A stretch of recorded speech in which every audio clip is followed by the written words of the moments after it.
Hola, ¿qué tal amigas y amigos? Bienvenidos a este nuevo episodio, número 4 de la segunda temporada de nuestro podcast Escépticos del Más Acá.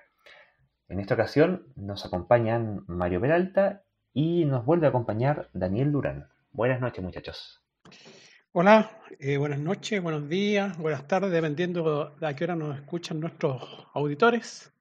Un saludo para ti, Daniel, un saludo, Luis, y para nuestros auditores también. También un saludo a ambos. Un placer nuevamente estar compartiendo el micrófono con ustedes, chicos. Bueno, ya estamos llegando a marzo, se nos viene encima la vuelta a clases, que tanto se ha anunciado, intentado, presionado, resistido, reclamado, a propósito de las limitaciones que tenemos por la pandemia de coronavirus. Y queríamos compartir con ustedes, auditores, una carta del director que envió don Roberto Rondanelli, que es del Departamento de Geofísica de la Universidad de Chile, que se viene sumando a lo que ya se ha venido investigando hace ya un buen tiempo, si no me falla la memoria, aproximadamente de mediados del año pasado, respecto de cuál vendría siendo la principal forma de propagación de coronavirus, que es la propagación mediante aerosoles, que en términos pedestres es como ustedes pueden habitualmente saber, es que cuando alguien pasa fumando un cigarrillo o hace algún asado y produce humos, la forma en que eso se propaga es por aerosoles. ¿Sí? Así que lo que se ha venido viendo y recomendando es que la principal forma de propagación de coronavirus sería esa, y por lo tanto la medida para mitigar eso es ventilar los ambientes, que es dejar las ventanas permanentemente abiertas, las puertas permanentemente abiertas. No vendría sirviendo esto de hacer varias ventilaciones durante el día, de que se abre y se cierra, se abre y se cierra. ¿Por qué no? Basta con que la cuestión esté ahí cerrada un ratito, unos cuantos minutos, y si es que hay una persona emitiendo aerosoles con partículas virales, va a provocar contagios masivos dentro del recinto. Entonces la forma de prevenir eso vendría siendo, en conjunto con la mascarilla y la distancia social, el tema de ventilar los espacios, mantenerlos permanentemente ventilados y que, bueno, cuando haga calor, cuando haga frío, va a haber que o desabrigarse o abrigarse más que antes porque la posibilidad de climatización va a estar un poco más, ciertamente, dificultada porque va a estar todo abierto. ¿Ya? Así que le vamos a dejar ahí el enlace para que lo compartan dentro de su círculo de conocidos, en sus colegios, donde tengan que ir, para que aquellos que ya finalmente vuelvan a clases presenciales o incluso en sus lugares de trabajo, donde fuera que estén, se preocupen de mantener la ventilación. ¿Quieren decir algún comentario al respecto, muchachos? Bueno, la verdad es que el consejo suena de perogrullo, interesante y bastante atendible, pero me parece que es fatalmente complejo llevarlo a cabo en forma eficiente, porque en el fondo la infraestructura de todos los colegios, en general, las salas tienden a contar con ventanas, por ejemplo, que se pueden abrir, pero no necesariamente tienen un sistema de ventilación forzado, donde efectivamente se recambie el aire o se asegure que esté permanentemente reciclándose.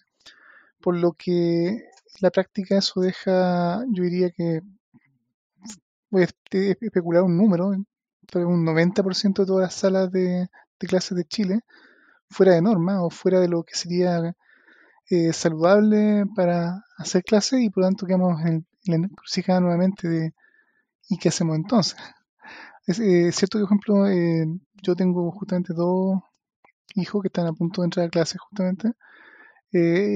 No se puede desconocer que en el fondo los colegios y las corporaciones municipales y los sostenedores están haciendo grandes esfuerzos por intentar ceñirse a las normas que se han establecido de aforo, por ejemplo, de limpieza, de que las salas se van a sanitizar probablemente varias veces al día, pero este es un punto que yo creo que es fatalmente imposible cumplir, con lo cual el futuro es un poco incierto respecto de cómo se va a dar el, el año y si es que no va a haber que eventualmente suspender o dejar en cuarentena colegios si efectivamente algún curso o en algún colegio se produce algún tipo de brote.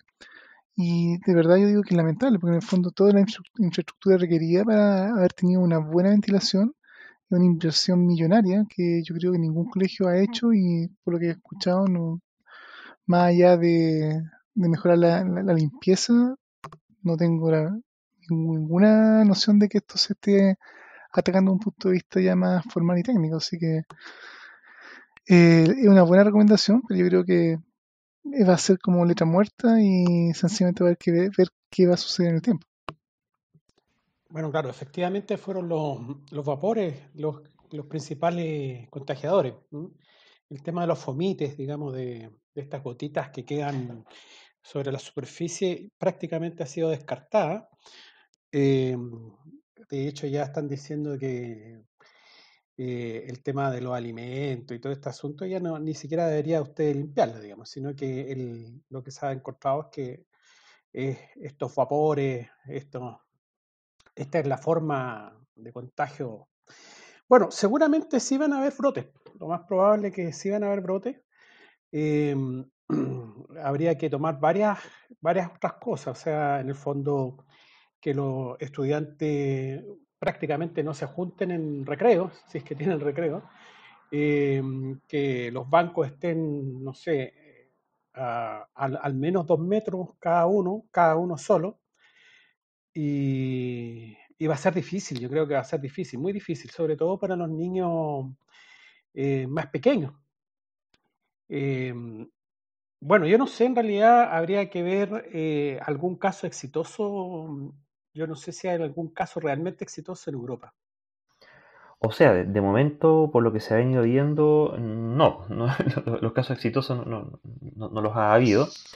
No obstante, no me queda para nada claro que hayan implementado esta medida, ¿sí? Ese es un tema. Y lo otro es que no es que se necesite. Esto piensa ¿qué es lo que pasa si tú tuvieras adentro de una sala de clases a alguien fumando, ¿sí? Y uno quiera evitar tener que oler demasiado ese olor o que quisiera evitar quedar demasiado impregnado. Y la verdad que no me queda claro que la solución sea necesariamente tener ventilación forzada, sino que bastando con tener todas las ventanas abiertas, sí, todas, y de ambos lados, ¿cierto? Y eso en general las salas sí tienen ventanas. Debiera más o menos bastar, ¿ya?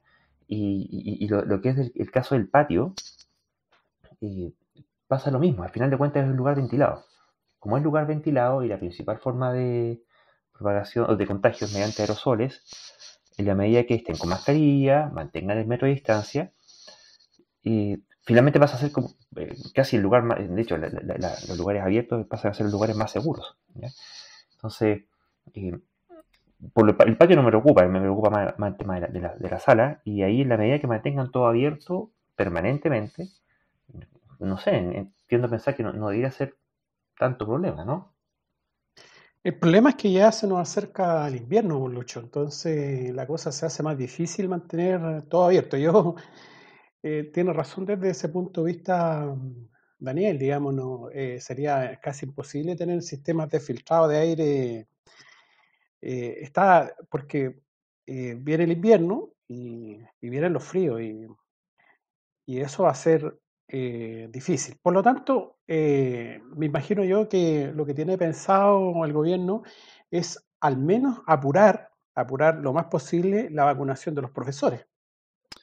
Bueno, técnicamente la vacunación de los profesores ya está en curso. De hecho, la semana que está terminando, creo que ya terminaron o deberían haber terminado con la vacunación de profesores. Y eso por lo menos debería dejar un poco más de tranquilidad para el hecho de que los niños van a estar en contacto con adultos y no solamente profesores, en el fondo todas las personas que trabajan en los colegios, desde los auxiliares de aseo, y inspectores y todo el personal asociado, ya debería estar vacunado. Pero la complejidad va mucho más allá. En el fondo hay que recordar que salvo gente muy afortunada que tenga los colegios cerca o que sus hijos vivan en el barrio donde está el colegio, en general los niños tienen que transportarse en transporte público y ahí no hay ninguna garantía de que por más que los profesores estén vacunados y los profesores mismos en su traslado pueden estar un poco más seguros por el hecho de tener vacuna, los chicos no tengan menor riesgo a la hora de tomar metro o tomar micro. Así que en fondo esto va a causar una explosión de movimiento típicamente el inicio del año escolar y mucha más saturación de transporte y por lo tanto los números van a decir en el tiempo si es que efectivamente el impacto de ya clases presenciales finalmente al margen de la ventilación o al margen de muchas medidas tiene un impacto o no en la cantidad de contagios y tal vez no solo de los niños, que hasta donde se sabe los menores de edad tienden a tener cuadros o asintomáticos o bien de muy pocos síntomas, pero a la larga también pueden ser vectores de contagio, tal vez no tan potentes aparentemente hacia los adultos no vacunados, pero al multiplicar cantidad y miles de alumnos moviéndose en todos lados y potencialmente contagiándose, los números finalmente de contagios en Chile en las próximas semanas, y considerando inicio de clases en marzo, tal vez todos los efectos reales de todo el conjunto de medidas y del impacto real se van a ver recién tercera semana de marzo o a principios de abril. Por lo tanto, bueno, y todo esto además mezclado con el hecho mismo que afortunadamente la vacunación va avanzando rápidamente. Por lo tanto, los números debían verse favorecidos por el hecho de una vacunación que cada vez va avanzando más, pero se debían ver afectados por el hecho de la cantidad de movimiento de jóvenes y niños por todo el país. ¿Qué va a pasar realmente al final? ¿Qué van a decir las estadísticas? Como se dice en el mundo del póker, pago por ver, porque en el fondo es muy difícil adivinar si la cosa va a ser para mejor o para peor. Esperemos, por supuesto, por el bien de todos, que sea para mejor o que el impacto no sea realmente significativo, pero no hay nada obvio en cuanto a cuál va a ser exactamente el resultado o el impacto real. Así que hay que estar muy atentos a qué sucede en el corto plazo, digamos, del transcurso de semanas. Así es. O sea, va a ser una expectativa o una tensa calma que se va a estar esperando durante las primeras semanas de clases para ver cómo es que evoluciona la pandemia en el país. Ciertamente va a ser un gran tema. Ahora, otro tema que ha estado causando conmoción y que ya lo abordamos en el capítulo pasado es este caso de este niño Tomás Bravo que se había extraviado, había estado al cuidado de su tío abuelo, y después de 9 días de búsqueda, finalmente lo encontraron su cuerpo entre medio de unos matorrales en un predio que quedaba aproximadamente a 1,5 kilómetros de donde estaba originalmente. Y como mencionamos en aquella ocasión, tenemos el estorbo permanente de las videntes y las distintas formas que tienen de perjudicar a la gente, esta gente, ¿cierto, Daniel?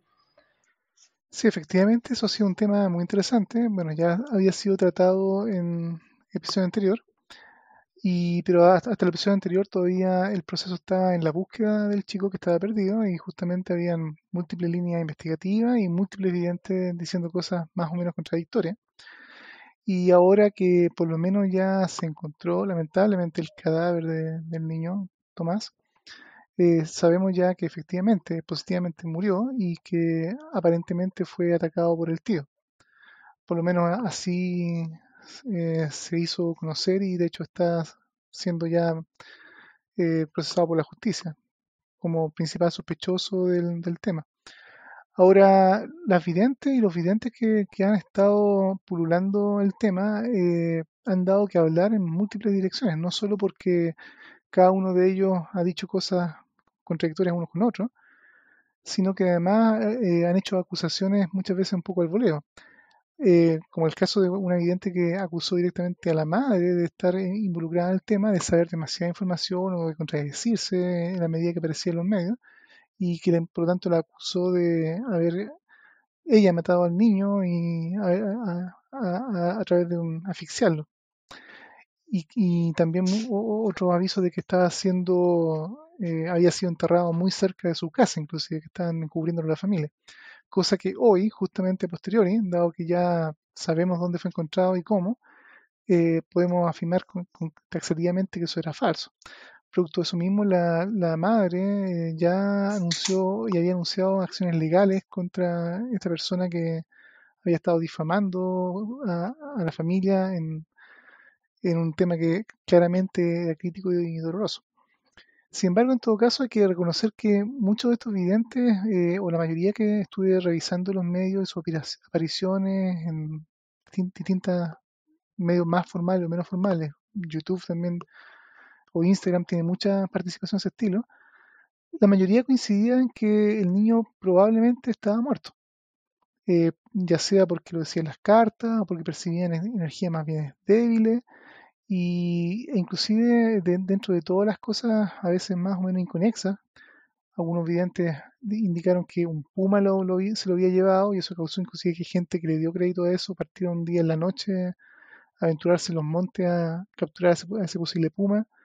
Otros videntes indicaban que un cóndor lo había capturado al niño y que había terminado muerto arriba de un árbol, así que él sugería que todas las búsquedas comenzaran a buscar sobre las copas de los árboles. Claramente cosas que son, digamos, ninguna de ellas era efectivamente el caso. Y sin embargo hubo una vidente que acertó. Finalmente, digamos, fue relativamente precisa en su dicho. En este caso se trata de una tarotista que de origen es colombiana ella. Y esta tarotista, voy a buscar su nombre para confirmarle el dato, dijo dos cosas bien precisas, que efectivamente el niño se encontraba muerto y que había sido atacado por su tío, que el tío abuelo, que era sospechoso y que ella le parecía evidente que estaba relacionado con este hecho. Y no solamente lo dijo en forma precisa, sino que lo dijo muchos días antes. Digamos, esto lo dijo aproximadamente el día 20 de febrero, a eso de 3 días después de que el niño había desaparecido y era noticia nacional el hecho de que todo el mundo está buscando. En este caso se trata de la tarotista Deseret Tavares. Así que en el fondo, ¿qué se puede decir respecto a eso? Yo les quería comentar, digamos, también conocer la opinión de Luis y de Mario, pero es muy interesante ver no solo que muchos de ellos se equivocaron, lo que ya comentamos, muchas teorías disparatadas, sino que en este caso tenemos una tarotista que sí acertó. Pero si se fijan, es interesante que acertó en cosas que eran más o menos inferibles, digamos. De partida ya a los pocos días, justamente esa misma fecha, cuando ella dijo que era muy sospechoso el tío abuelo, ya circulaba por la prensa nacional el hecho de que el tío abuelo había concurrido el mismo día de la desaparición, del 17 de febrero. Él había ocurrido casi a medianoche, acudió a una tarotista, acompañado de otras personas que nunca, o por lo menos me parece no se identificaron bien quiénes eran, a preguntar justamente a este tarotista de la zona por el niño que estaba perdido. Y ya esta tarotista finalmente fue contactada por la policía, por los medios, y ya había incongruencias respecto de las cosas que decía el tío respecto de lo que había dicho anteriormente. Había, por ejemplo, un detalle de que el niño se había perdido temprano o supuestamente andaba solamente en polera o en ropa liviana. Y cuando la tarotista le dijo que supuestamente el niño pasaba frío, este tío le dijo, no, si en realidad estaba muy bien abrigado. Entonces ya se decía para esa misma fecha que habían inconsistencias en el relato del tío, lo cual ya lo hacía sospechoso. Por lo tanto, cosas como ese estilo no es ni siquiera muy difícil aventurar, digamos, que el tío era el responsable. Por lo tanto, ¿qué tanto peso puede tener entonces un adivino, un vidente o tarotista que dice cosas que son plausibles solamente y ni siquiera aportan información concreta que ayudaran o en la búsqueda o en nada concreto, sino que solamente se comprueban a posteriori? No sé qué opinan ustedes, chicos. Bueno, dentro de todas las hipótesis que habían, esa era una más. O sea, si tú tienes mil tarotistas dando 1000 hipótesis, seguro que alguna de esas va a estar dentro de lo que calza. Pero yo creo que igual nos estamos apresurando con el tema del tío. ¿Ah? De hecho, salieron noticias, digamos, de que habría confesado algo que resultó al final ser falso. Según lo que entiendo yo, hasta el tío se ha mantenido en lo que dijo él, digamos, no ha confesado nada. Y entonces, además, tampoco se dieron algunas noticias de que habría participación de terceros en este asesinato, pero tampoco está claro. Así que seguramente vamos a tener que esperar unos días a un informe pericial forense para saber exactamente si fue participación de tercero y asesinado. Eh, y, y, y comprobar y verificar que es realmente el tío. O sea, se debería haber una evidencia científica desde ese punto de vista. Yo creo que todavía hay paño que cortar y yo creo que los vecinos de la zona se están un poco apresurando. Yo creo que eh, aquí hay que investigar aún. Bueno, claramente, yo creo que nuevamente, y sabemos que este es un tema que es bastante impopular, siendo lo trágico que fue este caso, eh, que es el tema nuevamente de la presunción de inocencia, ¿cierto? Porque en este caso, este tío que según estaban diciendo, que entre comillas confesión habría sido de forma informal en el calabozo, no obstante no habría una confesión formal, que es donde él ahí firme su declaración en donde dijera lo que hizo. Pero eso, y bueno, es una sociedad que siempre hay que tener cuidado porque ya al tiro, ¿con qué salieron? Ya todos quieren matar al tío, ¿sí? Entonces, que quieren, atacaron a la comisaría en donde está detenido él. Sí, ciertamente detenido como sospechoso en calidad de imputado por el presunto delito de homicidio simple, al menos, ¿ya? Pero está imputado, no está condenado, ¿sí? Y de todas formas, aun cuando fuera condenado, una cosa es que se aplique la pena que en derecho le corresponde y otra cosa es que sea sujeto de un linchamiento. Y menos todavía si es que todavía no se sabe si es que fehacientemente ese caso es no culpable. Pero, más bien, y a lo que nos aboca directamente como escéptico, ¿cierto? Eh, yo resaltaría la, el rol nefasto que han tenido las videntes, porque fíjese que así como se está imputando al tío, había videntes que estaban diciendo que había sido secuestrado por una pareja y que lo tenía a 50 kilómetros de distancia, una pareja que no podía tener hijos y que se lo quería quedar. Y la mamá, eh, por redes sociales, grabó un video llorando, ¿cierto? Pidiéndole a esta gente que por favor le devolviera a su hijo. No tienen ningún asidero, pero a ella se le hizo daño. Otra que la estaba acusando de haber ahorcado a su hijo. O sea, imagínate lo que significa dos cosas. Primero, haber perdido a tu hijo. Y segundo, encima de ello, se te acuse a ti de haberlo matado. ¿Ya? Y tercero, que viene el eventual linchamiento. O sea, así como quieren linchar al tío, si hubiera aprendido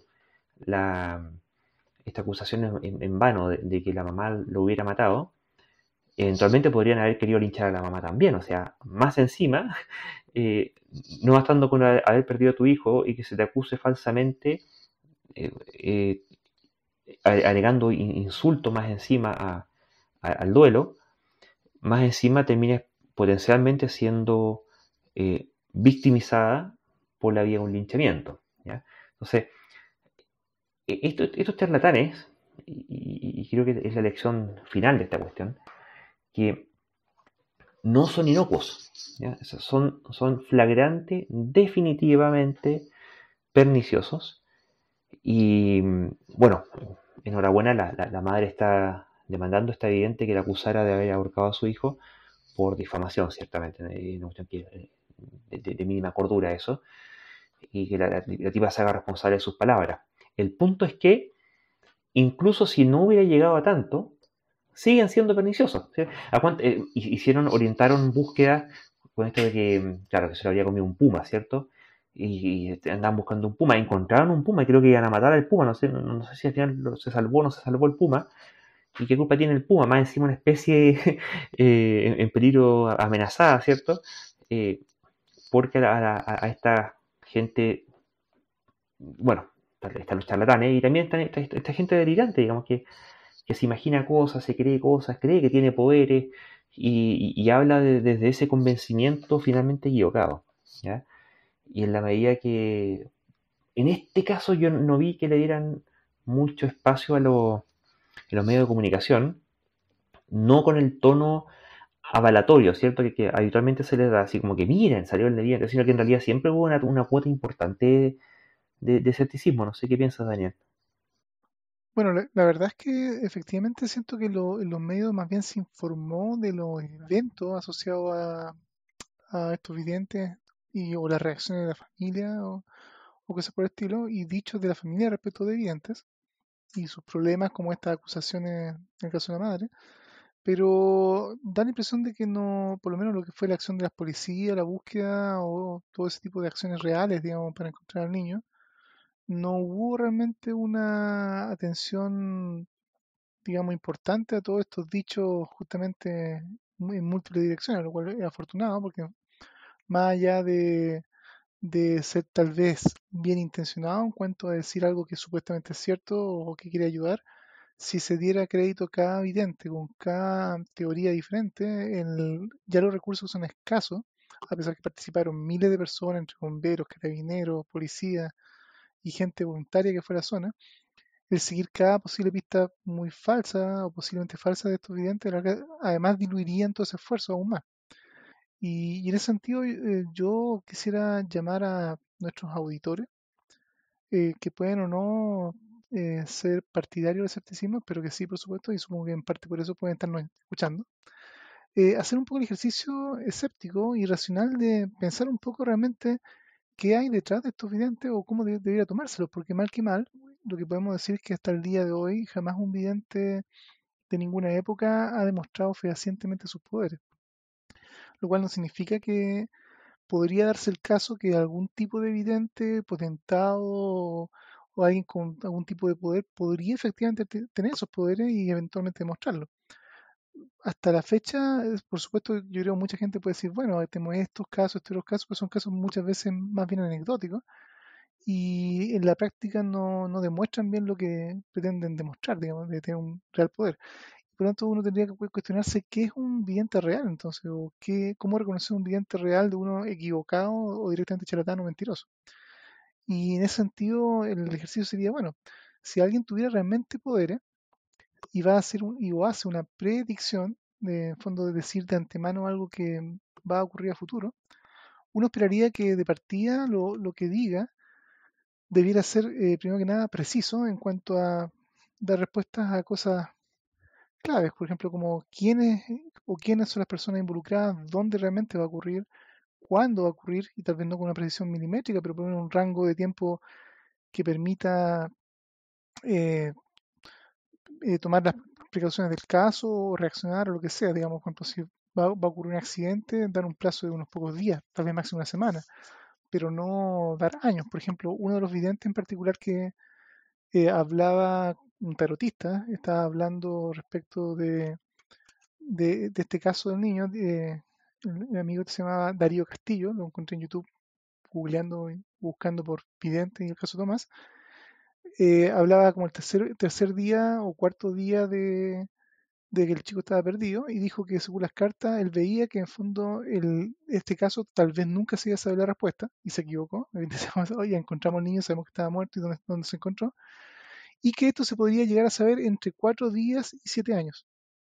O sea, o sea, fíjense el margen de error de eso, o sea, 4 días, que era el día en que estaba el tipo hablando, y 7 años, o sea, cualquier cosa dentro de ese margen, el tipo podría decir, ven, acerté. Entonces, cuando un vidente da un- una fecha así de vaga o eventos vagos o cosas vagas, no son dignas de crédito. Y finalmente, más allá de que no sean solo generalidades, tienen que cumplirse las cosas que dice. En este caso, cuando son justamente predicciones, lamentablemente la única forma de saber si es que alguien realmente está de lo cierto sería esperar que el evento ocurra y suponiendo que ahí se haya dicho una fecha, porque si se da un evento como por ejemplo que en Chile va a ocurrir alguna tragedia o va a ocurrir algún desastre de la naturaleza en el futuro, eso es algo que se podría decir tiene 100% de seguridad. Siempre, tarde o temprano, en Chile va a temblar o va a haber un terremoto. Por lo tanto, llegan a ser predicciones que son burdas o que son inútiles. Y también están lo que serían las postdicciones, que en el fondo es como sería decir, dar información que tal vez no se conoce en el momento, que en el caso de cuando ocurren accidentes o desapariciones, donde no se tiene toda la información, y entonces estos tarotistas o estos videntes aportan información que aún no se ha descubierto y que de efectivamente ser correcta ayudarían. Y aquí es donde justamente lo triste es que esto es un poco como una actitud media de carroña de estos personajes, pero en el fondo, en cierta forma, usufructan de conseguir atención en base a la desgracia ajena. Y la verdad es que casi siempre todos estos anuncios son realmente vagos, o son generalizaciones, o son tal vez, en el mejor de los casos, se podrían decir especulaciones informadas, que cualquiera de nosotros podría haber inferido que es una posibilidad, pero eso entonces no aportan ni siquiera en poder ayudar a una policía a encontrar. Y efectivamente, hasta donde entiendo, ninguno de estos potentados realmente siquiera dijo a la distancia que estaba el chico, en qué condiciones. Algunos decían que estaba enterrado, que no era el caso. Otro que estaba justamente a 50 kilómetros, no era el caso. Entonces son realmente un estorbo y una pérdida de tiempo.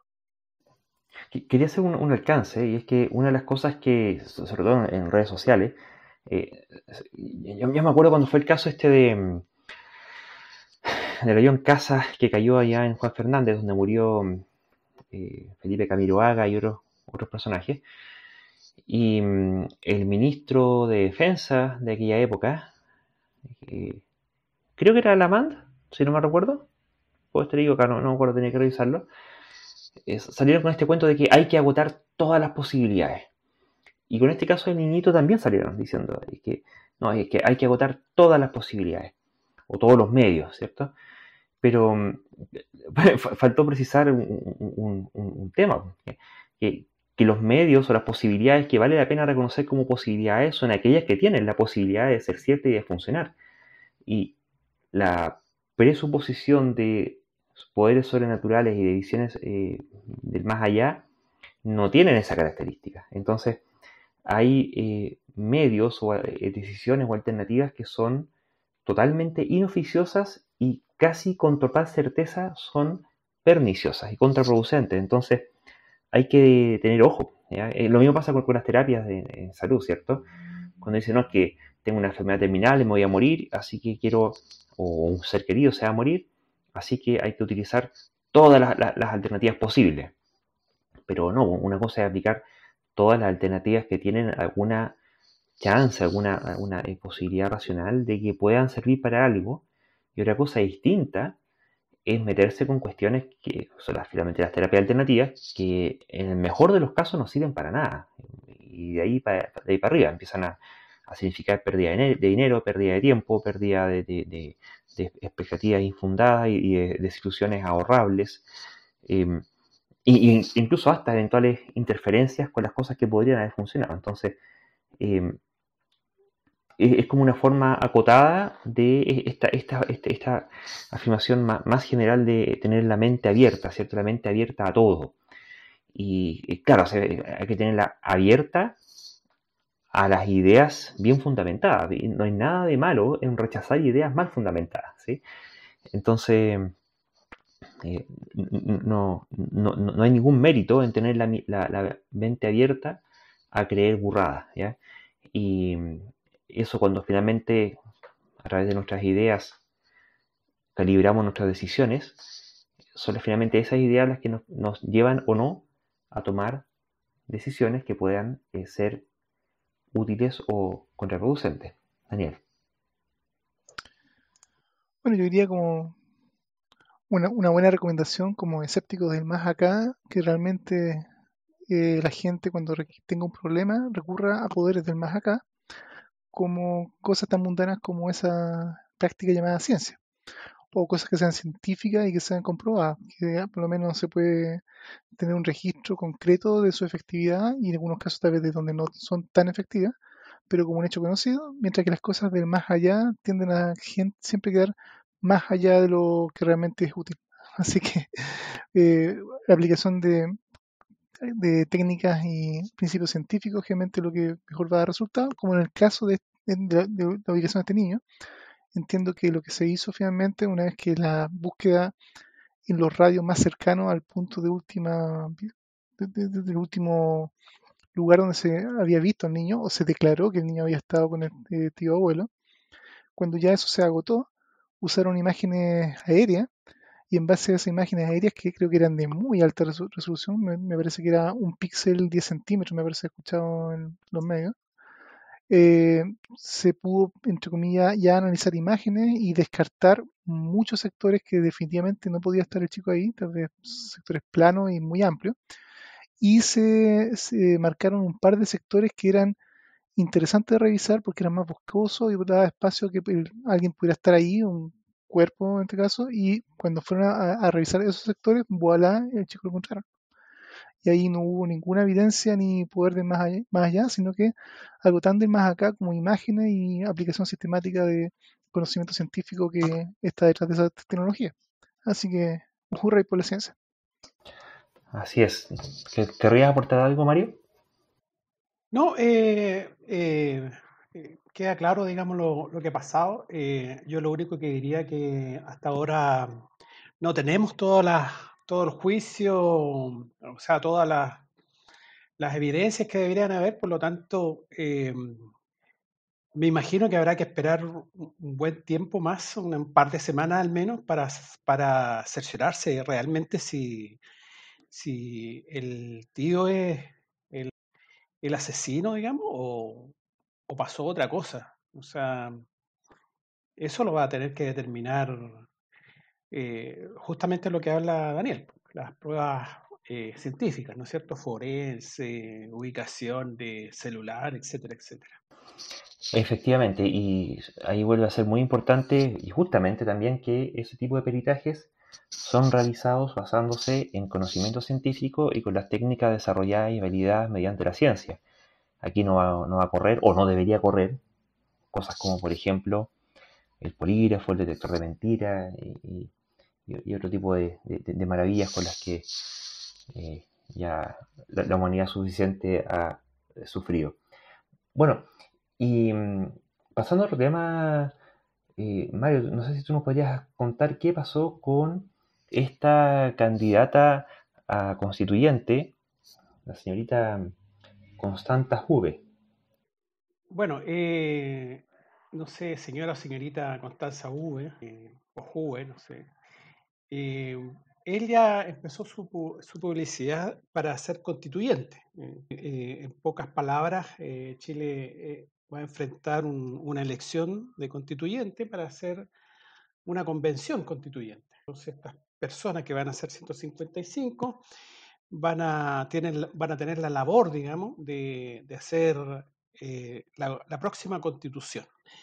Y en su publicidad dice, ¿qué propongo? Entonces, dice, incluir en la Constitución el derecho a desarrollar cualquier actividad económica. Y aquí en rojo, significa que está subrayado, no sé, sigue la frase en rojo, dice, sin limitaciones fundadas en la moral, el orden público y la seguridad nacional. Chupaya, es bien fuerte eso, o sea, bueno, el tema de la moral, la economía siempre ha tenido un tema con respecto a lo que es la economía positiva, digamos, y la economía normativa, ¿no es cierto? La economía positiva es lo que es, ¿no es cierto? Y la economía normativa es lo que debiera ser. Entonces siempre ha estado esta discusión si la economía debiera ser algo moral o da lo mismo. Entonces, no sé, son preguntas que se podrían hacer, ¿no es cierto? Si, por ejemplo, la economía positiva podría hacer la pregunta, si aumenta el salario mínimo, ¿aumenta el desempleo? Una pregunta, ahí habrán papers que dirán que sí y dirán que no. Sin embargo, la economía normativa haría la pregunta, ¿los salarios están muy bajos? ¿Deben mejorarse la situación de las familias más pobres? Bueno, ahí en ese punto se surge, digamos, estas preguntas que son de índole moral. Se piensa que Adam Smith, cuando escribe esto de la riqueza de las naciones, por esa fecha más o menos, la economía pretende separarse de la cosa moral, pero eso lo ha perseguido hasta el día de hoy. Entonces, eso es algo discutible, ¿eh? Además dice la seguridad nacional, o sea, imagínate tú, o sea, está metiendo todo no sé, me imagino, por ejemplo, en Tacna, si un chileno va a comprarse una casa, no puede, porque hay un tema de seguridad nacional. O sea, podrían ir todos los chilenos a comprarse las casas de Tacna y ¿qué pasa ahí? ¿Ah? Hay una posesión efectiva de chilenos. O sea, ahí también es una cuestión totalmente discutible. Y el orden público, bueno, no sé, muchachos, ustedes qué opinión tienen al respecto. Daniel. Bueno, definitivamente la actividad económica es una actividad humana y como toda actividad humana puede ser bien usada o mal usada. Así que en el fondo yo creo que los temas éticos y morales no pueden estar ajenos al acontecer económico.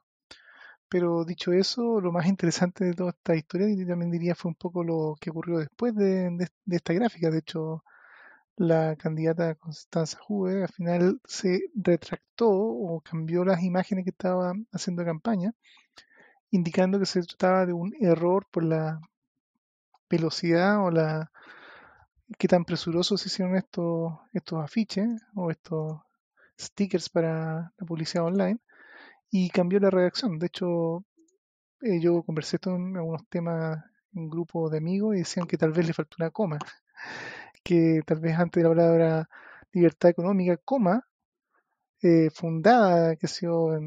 Sin embargo, lo más curioso de la historia fue que, dado el revuelo que usó estas frases tan directamente eh, de no basarse ni en la moral ni en la seguridad nacional, una persona en Twitter le hizo la pregunta directamente de que se alegraba de que hubiera retractado o hubiera hecho las correcciones de la imagen, pero si es que esto se alejaba de las políticas que Libertad y Desarrollo, uno de los grupos de think tanks de derecha, dice casi textual con ese texto. A lo cual hasta el día de hoy me parece que no hay una respuesta. Así que en el fondo estas ideas no son solo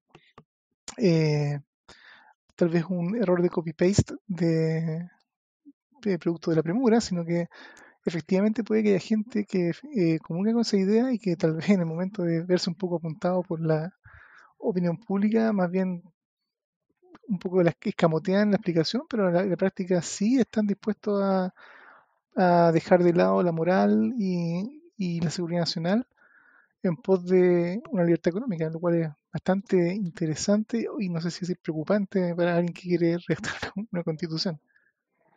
Oye, yo quiero hacer el alcance, decirte que Constanza Juez es abogada. ¿Eh? Ella eh, también tiene un máster en Derecho ahí en la Universidad de Nueva York.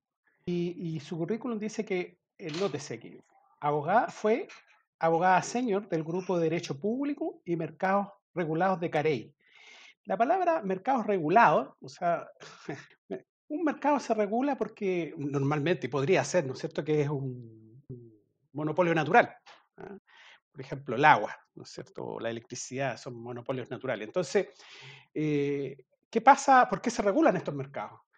Porque el agua te podría cobrar lo que quisieras, ¿no? Entonces, hay una cosa que es de índole moral, ética, no sé, de regular esos mercados. Y ella fue abogada senior de Grupo de Derecho Público y Mercados Regulados de Carey. Imagínate, esa es como la contradicción vital. Sí, yo no veo contradicción, la verdad. Hay que precisar una cosa. Bueno, como mencionó Daniel, hay un think tank chileno que se llama Libertad y Desarrollo, ultraconservador, y ellos en la propuesta constitucional que tienen un sitio web llamado controldecambios.cl, ahí le vamos a dejar el enlace, en el punto 3.2 sobre los derechos y las libertades económicas, acápite A, acápite B, que tienen ellos un resumen ejecutivo de las propuestas más relevantes en la materia. En el punto número 2, respecto de la libre iniciativa en materia económica, dicen: se propone eliminar las limitaciones fundadas en la moral, el orden público y la seguridad nacional, bla, bla, bla. Y esta candidata, varias de sus propuestas son copias textuales. Esta cuestión está revisada por un think tank, no es un accidente de tipeo. Y múltiples propuestas de esta candidata son básicamente las propuestas de libertad y desarrollo. O sea, ella es, como podríamos decir, Ella es colaboradora. Claro, no voy a decir un títere de carne, digamos, pero ella hace carne, ella junto con muchos otros más, en su cerebrito están articuladas estas ideas, ¿cierto? Y ellos cacarean estas cosas, y todas las ideas de libertad y desarrollo, no solo esta en particular, y el hecho de que ella literalmente promueva esta idea no es un accidente en lo absoluto. Entonces, yo no sé si estará diciendo la verdad cuando ella dice que fue un error, ¿ya? Ahora, corrigió eso y no corrigió ninguna de las demás, porque después dijo que ella cambió un poco su afiche, ¿cierto? Y empezó a hablar de que en realidad es importante facilitar el emprendimiento y la inversión, ¿ya? Y porque en ello está la posibilidad de crecer y alcanzar nuestros sueños y también aportar al país. Por supuesto, una candidata que es del partido de ultraderecha, la UDI, la Unión Demócrata Independiente, el partido que tiene por misión preservar el legado de la dictadura de Pinochet. Entonces, es este el contexto de esta señora. ¿Y por qué digo que no hay contradicción? Porque, claro, es un grupo conservador, pero si me dan el permiso los auditores, digamos, son estos grupos que yo llamaría conservadores del poto, ¿ya? O sea, les complica mucho, pucha, el tema del aborto, el tema de la homosexualidad, las parejas gay puedan adoptar hijos, que en los colegios se enseñe educación sexual integral, todas esas cosas son muy terribles. Pero si al momento de ejercitar el poder que significa disponer de patrimonio y de riqueza a través de la economía y por la vía del comercio, no, ahí sí que no. Ahí nadie tiene que estorbar nada porque todo lo que se haga ahí atenta contra la libertad. Se denominan liberales conservadores, que en sí misma es una contradicción, pero bueno, esa es la denominación. Claro, es que a ver, para que sea una contradicción, ¿cómo podríamos hacer la diferencia? Es como la diferencia entre estar mintiendo y la diferencia y decir bullshit, ¿ya? Porque una cosa es el que miente le interesa la verdad, le interesa mantener la distinción entre la verdad y la mentira, y dice cuestiones que son falsas a sabiendas de que son falsas porque busca confundir a los que puedan estar en lo cierto. El que dice bullshit solamente confunde, da lo mismo. Lo que importa es ganar, ¿ya?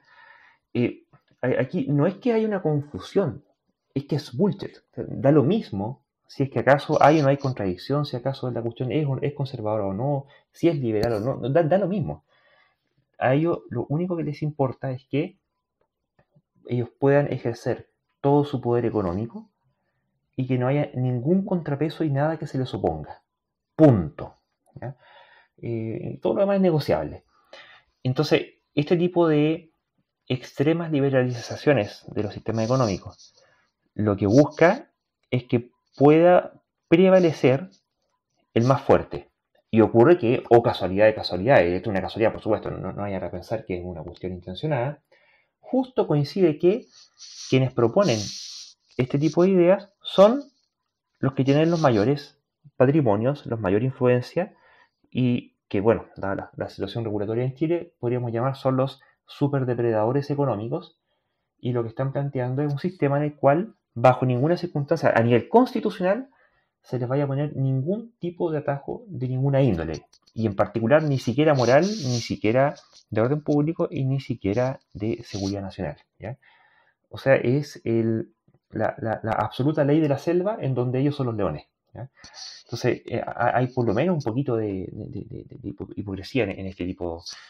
Pero al momento de plantearlo, y aquí es donde viene el porqué de la hipocresía, te lo plantean como si fuera un argumento profundamente moral basado en la libertad, ¿ya? Y cuando uno pregunta en realidad la libertad de quién y la libertad para qué, es la libertad de los más ricos para hacer lo que se les antoje, ¿ya? Esa libertad, no la libertad que pueda verse disminuida de aquellas personas que puedan ver frustrado su proyecto de vida por la precariedad económica. Entonces, no hay contradicción, hay bullshit, ¿ya? ¿Qué opinan? Bueno, la verdad es que el libre mercado es libre mientras que los dueños del mercado, o los que son mayoritarios controladores del mercado, no vean afectados sus intereses, que es un poco lo que también ocurrió en los casos de semanas anteriores cuando pequeños inversionistas organizados por Internet comenzaron a hacer compras de acciones malas y eso desestabilizó el mercado y qué sé yo. Y en eso hicieron perder mucho dinero a empresarios grandes que apostaban en corto a empresas de mala calidad. Y ahí ellos pidieron justamente que se regulara. Entonces ahí vemos que muchas veces en general la idea del libre mercado es un libre mercado para que los que tienen el control muchas veces hagan libremente lo que quieran, pero cuando el mercado o inclusive una gran mayoría de gente hace cosas que va en contra de los intereses de esos pocos que controlan, esos pocos que controlan muchas veces dicen no, esto es demasiado libre, esto tiene que regularse o tiene que protegernos, indemnizarnos o evitar que quebremos.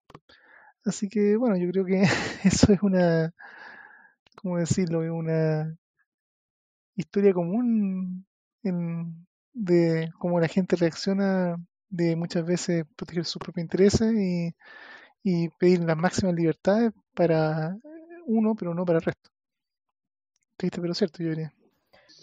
Y es que hay un punto, y es que ellos plantean una dicotomía que es falaz, porque ellos reclaman que las regulaciones atentan contra la libertad, en circunstancias de que en realidad es justamente al revés.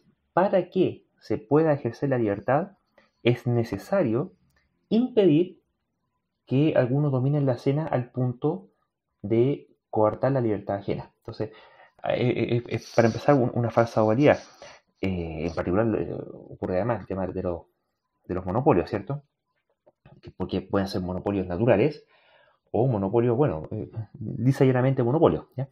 Y que eso es por la vía de la regulación que se impide el monopolio, se hacen estructuraciones económicas para que eso no ocurra, porque la consecuencia es que se cobran precios monopólicos, que es una forma de transferir la riqueza de quienes no detentan el monopolio a quienes detentan el monopolio y atentar así con la libertad de competencia. Entonces, eh, y lo otro es que cuando dicen evitar regulación fundada en la moral, ¿ya? Oye, es muy interesante eso porque pareciera, aparentemente, que ellos como que no hay moral, como que no haya moral en los negocios, ¿ya? Y por supuesto ya aparecen un montón de negocios que son tremendamente lucrativos y que son inmorales, ¿cierto? El tráfico de niños, tráfico de órganos, trata de personas, qué sé yo, proxenetismo, eh, en fin, lo que se le ocurra. Bueno, los servicios de videntes y de medium, ¿cierto? También son tipos de servicios económicos sin moral, o con una moral que por lo menos no considera el daño que realiza. Y ese es el otro punto, ¿ya? Que eh, depende de cuál moral, ¿no? Pero ojo que tampoco es cierto que no haya moral de parte de quien plantea que la economía no debe ser regulada sobre principios morales. Eso es en sí una impostura moral, porque lo que esa persona está planteando es que debiera primar el flujo de la riqueza, el intercambio, independientemente de las consideraciones de bueno o de malo que uno pudiera tener o que la sociedad pueda tener respecto del bien o servicio transado, ¿ya? Y eso es en sí una postura moral.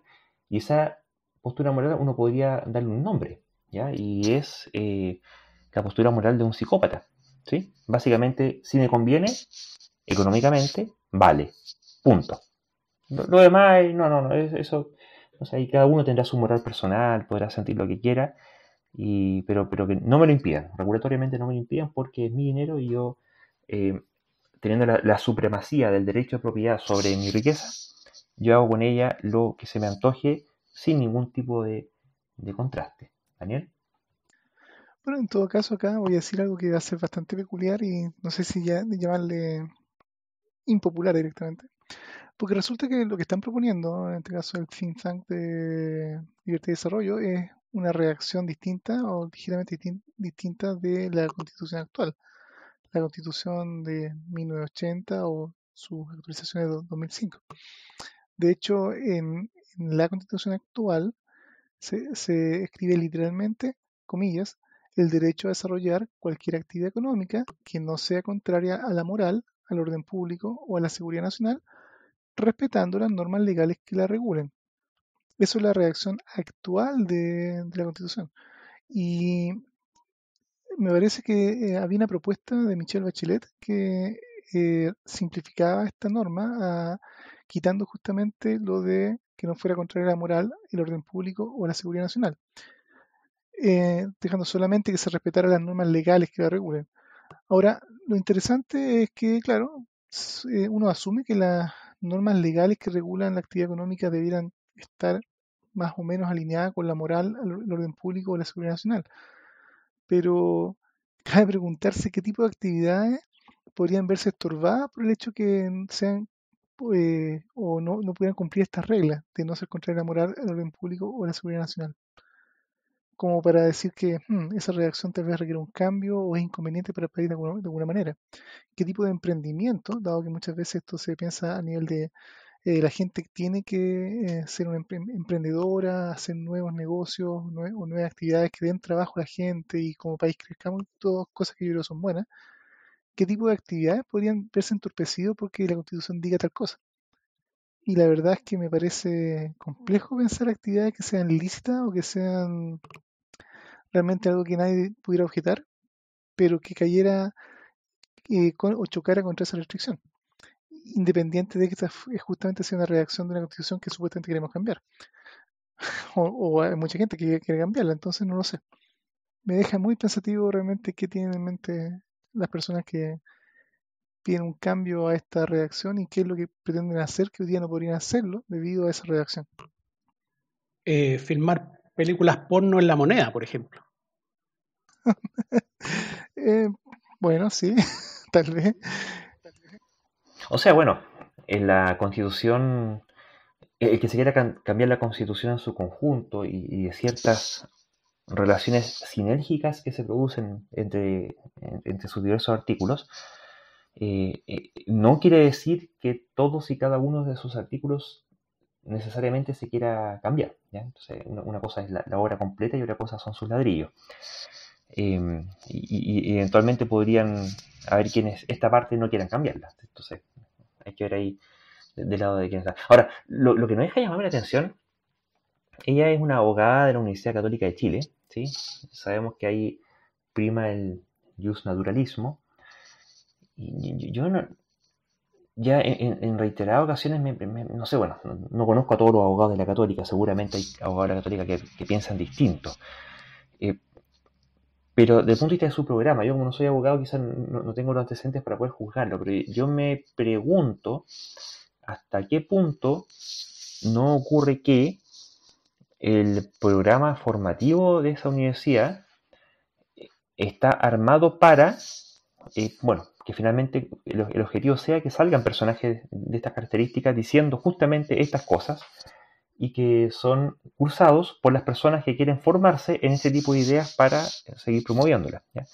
Ahí hay un maridaje ideológico entre el catolicismo conservador chileno, el neoliberalismo, la dictadura también, que, que en este tipo de situaciones se ven, ¿cierto? Salen a la luz, tienen cara, tienen rostro, tienen una sonrisa que aparece aquí en los afiches, que no sé. Pero hay más, ¿cierto? Y uno puede ver qué pasa en libertad y desarrollo, quiénes son, dónde estudiaron, y como que cuadran demasiadas cosas, ¿cierto? Bueno, cuáles son las comunas que representan, quiénes son los que viven ahí, qué piensa la gente que vive ahí. Cuando uno compara los resultados electorales, el plebiscito para el apruebo o el rechazo respecto de cambiar o no la constitución, como que no sé, no sé cómo ponerlo en palabras. Encuentro que hay como una, no quiero decir un incesto, pero una cierta endogamia ideológica, ¿cierto? Como que están ahí para ellos mismos, ¿sí? Y lo que termina saliendo es, bueno, y seguramente dentro de ahí hay mucha gente que encuentra que son posturas muy inteligentes, no sé qué opinan. O sea, se podría decir que en realidad, bueno, hay que recordar el aforismo de que correlación no implica causa, pero sí yo creo que hay grupos de la población, digamos, o de estratos económicos que tienden a aliarse más a ese tipo de ideas, así que no es raro eso que tú dices y en principio tampoco es necesariamente malo. Yo creo que igual, en fondo, para hacer el ejercicio racional, digamos, y que cada uno de nosotros tiene que hacer también a la hora de votar o tomar decisión económica, cada uno tiene que hacer ese análisis y probablemente el hecho de dónde uno viene, dónde vive, su trabajo, sus ingresos, su nivel cultural, familiar y social, todo eso influye en cómo se ve el mundo y también un poco qué tan liberal o conservador uno es respecto de todo lo que lo rodea. Pero efectivamente yo creo que hay que revisar con cuidado ese tipo de ideas. Y bueno, nosotros ya hemos hablado bastante de nuestros tips, digamos, constitucionales. Y justamente sería bueno que eventualmente a esta candidata, como cualquier otra, y de cualquier otro sector, averiguar más de ella y respecto de cuál es su respaldo a esta idea, justamente de por qué apoyaba la idea original. A lo mejor también tiene buenos motivos por los cuales eso había que eliminarlo, ¿no? Son preguntas que también yo creo lo ideal sería que ella respondiera. Y en ese sentido yo creo que la respuesta que dio de que sencillamente fue un error de copy-paste, en realidad fue un poco feo porque en el fondo en vez de haber justificado de que esto efectivamente venía de una fuente o haber explicado o explicitado cuáles eran las buenas razones o por qué era una buena idea, dado que esta fuente había trabajado ese texto o tenía una justificación de por qué este cambio, en este caso en ese artículo que leí, que era el artículo, les puedo confirmar, el artículo 19.21 de la Constitución actual, a lo mejor tal vez haya buena justificación para cambiarlo y en la forma que ella proponía.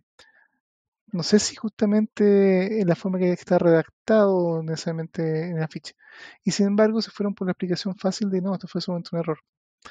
No sé, eso tal vez en realidad es como un poco lo más extraño y tal vez llamativo del tema. Y ella se perdió entonces de haber mostrado uno de los tips que sería en este caso de transparentar las propuestas en que basa su campaña, que era nuestro tip número 4.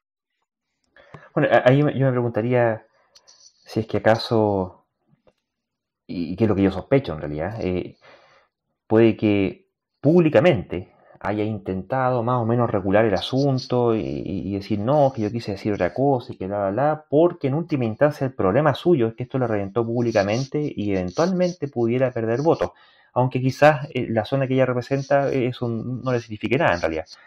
Y otra cosa totalmente distinta es si acaso ella ha dejado de pensar eso que piensa y, peor todavía, una vez llegado el momento de que participe en la redacción de la Constitución en caso de resultar electa como constituyente, cuáles van a ser finalmente las ideas que va a estar representando. Y yo tengo mis serias sospechas, me tiro a la piscina, digamos, pero que a la hora de la verdad va a seguir primando lo que decía su campaña, nomás que ahora lo cambió porque la pillaron, porque es feito públicamente y la rolearon demasiado, pero en última instancia ella no deja de ser por esto una representante en la práctica de las ideas del think tank Libertad y Desarrollo. Bueno, y cambiando de tema, también siguen ocurriendo cosas a nivel ahora ya internacional, como que, bueno, ¿cómo decirlo? No sé qué nombre se le podría poner. Mario, ¿qué pasó con China? Bueno, yo no sé si esta noticia es una tomadora de pelo o es, pero bueno. Hay una cruzada en China para educar a los niños para que sean más varoniles, ¿eh? El problema es que están pensando que se están volviendo muy afeminados. Entonces, dice que fundamentalmente esto viene de las celebridades, ¿eh? De las celebridades masculinas que en parte son culpables de esta feminización, ¿eh? Entonces, la propuesta, digamos, insta a la escuela a reformar por completo su oferta de educación física, ¿eh? Fortalecer la contratación de profesores, ¿eh? De tal manera que cultiven la masculinidad de los estudiantes. Es bastante cómico esto. Bueno, porque en estos momentos ellos están encontrando que son débiles, tímidos, autodestructivos, ¿eh? Y eso lo quieren evitar.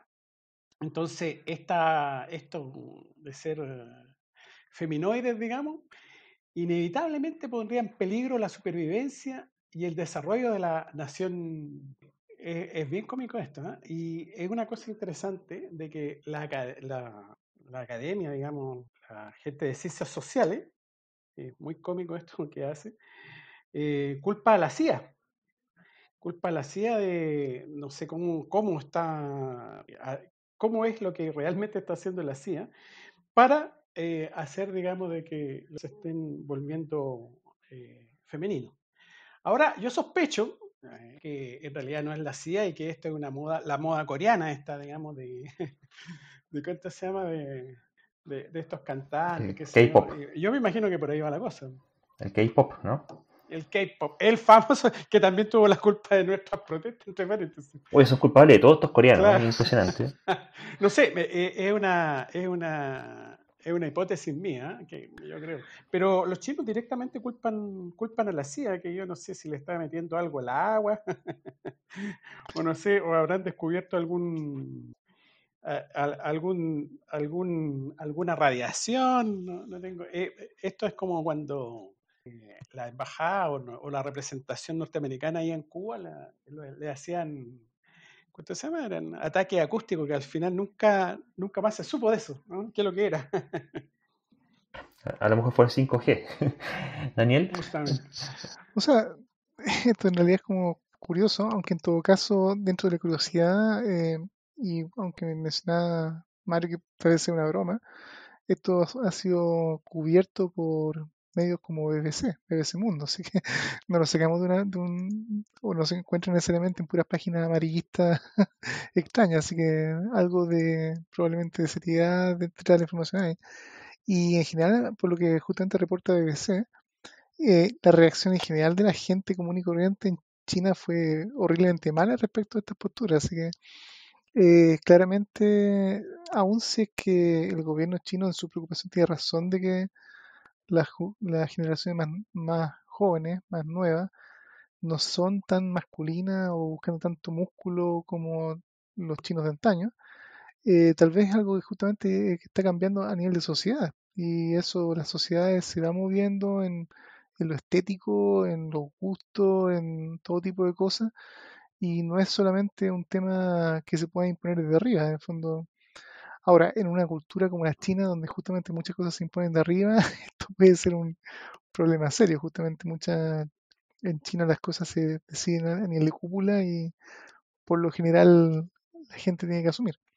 Pero ya a este nivel de cómo la gente se viste, o los hombres en este caso, en su gusto estético, van a reaccionar al respecto, el tiempo dirá, pero sin duda es curioso.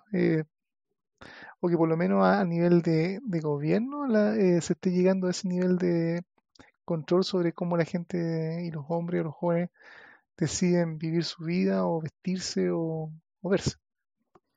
bueno, ahí yo creo que lamentablemente, y si bien al menos por acá nos causa gracia la ridiculez de esto, lamentablemente esta gente parece que de verdad se lo cree, ¿ya? Y allá son de armas tomar, y si de verdad se lo creen y de verdad lo van a hacer, entonces de verdad que van a tener un problema, porque eh, ¿qué va a pasar? Bueno, esta cuestión de tener los roles de género marcados con determinadas características y cuáles son las formas toleradas de ser, y sobre todo cuando son impuestas desde arriba, uy, y si capaz que te pongan un sistema de créditos sociales, ¿cierto? Entonces, estos créditos que tienen los chinos, que si tú te portas muy mal y no cumples con las cosas del partido, después no puedes optar al trabajo, no puedes tomar aviones, tienes que tomar el tren más lento, se te cubre una multa, qué sé yo. Y capaz que después te digan, oye, ¿no? Que tienes que ponerte una pulserita y si no tienes suficiente músculo, en realidad vas a ser un hombre de segunda categoría. Y una cosa que potencialmente, si esta cuestión prende, eh, puede llegar a ser bastante eh, lamentable, digamos, para la gente de allá. Y bueno, y que más encima es harta gente, ¿cierto? No son pocos. Así que, bueno, no sé, hay que estar mirando esto, cómo evoluciona. Y bueno, y aparte tú también comentabas que, además que en el intertanto, ellos han tenido por muchos años, ya levantaron eso, pero por muchos años tuvieron esta política de hijo único que tenía como efecto colateral el que, sobre todo en las poblaciones más rurales, los padres sistemáticamente abortaban a las hijas mujeres. Bueno, abortaban, supongo que las abortaban, no me extrañaría en lo absoluto que además las mataran cuando nacieran, por lo cual tuvieron un aumento de un desbalance en la composición de su población, ¿cierto? Se empezaron a acumular muchos hombres. No, de hecho, eso es un hecho de la causa y, bueno, fueron políticas de control de natalidad, en el fondo, que no recuerdo bien los detalles justamente entre qué años se llevó a cabo, pero efectivamente por muchos años a las parejas, a las familias chinas se les exigía una política de una pareja, un hijo. O sea, un hijo hombre o mujer. Pero especialmente justamente en las zonas rurales, la diferencia entre tener un hijo hombre que eventualmente podía trabajar junto con el padre al crecer en la tierra, en el campo, versus una hija mujer que probablemente su futuro más cercano era casarse y ser parte de la familia del marido. Muchas familias buscaban como algo conveniente tener un hombre mejor que una mujer y justamente hubo mucho infanticidio que, por lo que entiendo, igual estaba prohibido, no era que fuera algo necesariamente promovido por el Estado, pero la implicancia natural de lo que mucha gente decidió hacer fue ir matando a las niñas y eventualmente intentar un nuevo embarazo hasta conseguir el niño, que era más conveniente a nivel familiar. Y el dato, justamente en estos artículos que hablan del tema, es que en realidad en China hay 70 millones más de hombres que de mujeres. O sea, hay un desbalance efectivamente en la composición demográfica. Por lo tanto, no es un país que está 50-50, sino que en realidad está desalineado para más hombres que mujeres. ¿De qué manera tal vez eso influya en este tipo de cosas? No lo sé, pero por lo menos no creo que sea algo de que el gobierno chino esté realmente analizando muy en profundidad. No creo que ellos mismos quieran cuestionar y decir, las decisiones estatales no siempre son tal vez las correctas o bien no necesariamente los resultados sean los que esperamos. Pero bueno, es difícil, digamos, en todo caso, justamente si esa es la causa o es uno de los ingredientes que pueden también influir en este tipo de cambios sociales. Vaya uno a saber. Bueno, tengo entendido de que hay en esa zona de Oriente hay todo un negocio, digamos, de matrimonios arreglado con mujeres, digamos, de Corea, de diferentes países. O sea, hay toda una migración de esposas, digamos, que se van a China. Oye, y para que no veamos que todo es así, los chinos, entre paréntesis, este señor, el Xi me parece que se llama, anunció, digamos, que se radicó la Jinping, ¿no? Anunció que se radicó la extrema pobreza, entre paréntesis, ¿eh? ¿Cuánto se llama? La dictadura comunista capitalista de China, ¿eh?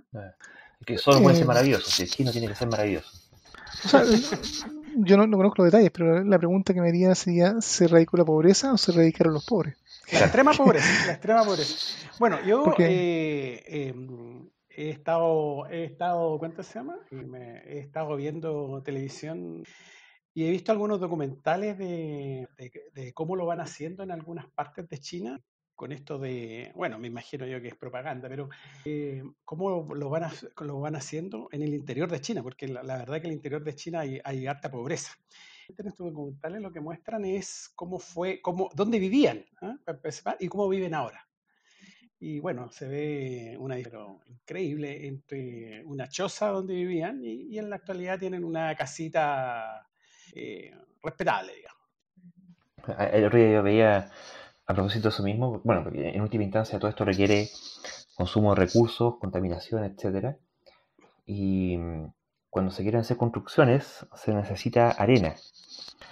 Y la arena no da lo mismo cualquier arena. No, pues tiene que ser arena de río. De río y que te la pueden sacar o del río o también del borde costero en el mar. Pero esa hay que lavarla, ¿no? Hay que es media complicada porque tiene sales. Sí, como sea, pero igual puede servir como arena, en cuanto a arena, pero que sirve la que está más cerca de la costa, no la más de las profundidades, porque esa ya como que está más redondeada. En cambio, necesitan que tenga ciertas asimetrías e imperfecciones, porque eso permite que la mezcla después afirme bien. y estaba leyendo la otra vez la cantidad, ya perdí la cantidad inconmensurable de miles de toneladas, de millones de toneladas de arena, que específicamente están siendo consumidas por los chinos en particular, y el efecto que eso está teniendo en en el ecosistema finalmente. Bueno, no, para no ir tan lejos, nuestros ríos de acá en Chile están todos complicados porque justamente la extracción de arena ha sido, pero ¿cuánto se llama? Ha degradado por dónde van los ríos. Así que esa es una cosa, digamos, justamente porque según lo que entendí de mis colegas estructurales o de ese estilo, ¿cuánto se llama? Porque no cualquier arena sirve, tiene que ser una arena lo más limpia posible. Sí. Bueno, lo único, sin desmerecer la destrucción significativa del medio ambiente que hemos hecho acá en Chile, solamente agregaría que, claro, sí hay una diferencia, es que nosotros somos, no sé, ya no sé cuántos exactamente millones somos, seremos 18 millones, 20, Como no sé, 20 me parece. como 20, claro. Los chinitos son como 100 veces eso. 1.000 millones, algo más. Claro, 50 veces eso, entonces, Claro. bueno, cuando vemos con este asunto de la pandemia, parece que cerraron la ciudad no sé cuánto, y tú veías cuántos habitantes esa cuestión tiene, y hoy tenía el doble de habitantes que Chile completo, una cuestión brutal. Bueno, sí. Oye, pasando a un tema que muy relacionado con esto, al que hablamos anteriormente, que era el de esto de la feminización de los varones chinos, ¿cierto? Eh, porque, claro, parece una idea absurda. El problema es que las ideas absurdas pueden llegar a materializarse, ¿cierto? Tenemos eh, terapias alternativas en el sistema de salud, el presidente Trump y Bolsonaro fueron electos, y a alguien se le ocurrió allá en Medio Oriente que por algún motivo las mujeres tenían que andar tapadas, y a la que no se tapaba la cara y salía y mostraba, no sé, por el codo, la mataban a piedrazos. Entonces, no es broma. O sea, lamentablemente ese tipo de ideas absurdas sí terminan siendo materializadas y llevadas a cabo. Así que en ese sentido estaríamos celebrando, ¿cierto?, que el país de Indonesia, con todas las complicaciones que tiene Indonesia, eh, tiene su Ministerio de Educación y Cultura, el Ministerio de Interior y el Ministerio de Asuntos Religiosos de Indonesia, prohibió que es un país que tiene una de las proporciones de estudiantes musulmanes más alta, bueno, la proporción de musulmanes, de población musulmana más alta del mundo, prohibió el uso de hijabs en las aulas del país, ¿sí? Y esto viene siendo recontra importante porque estaría, yo diría, derechamente beneficiando a bastantes millones de niñas, porque tienen, y estoy buscando la cifra, ciento y tantos mil colegios, y a una media de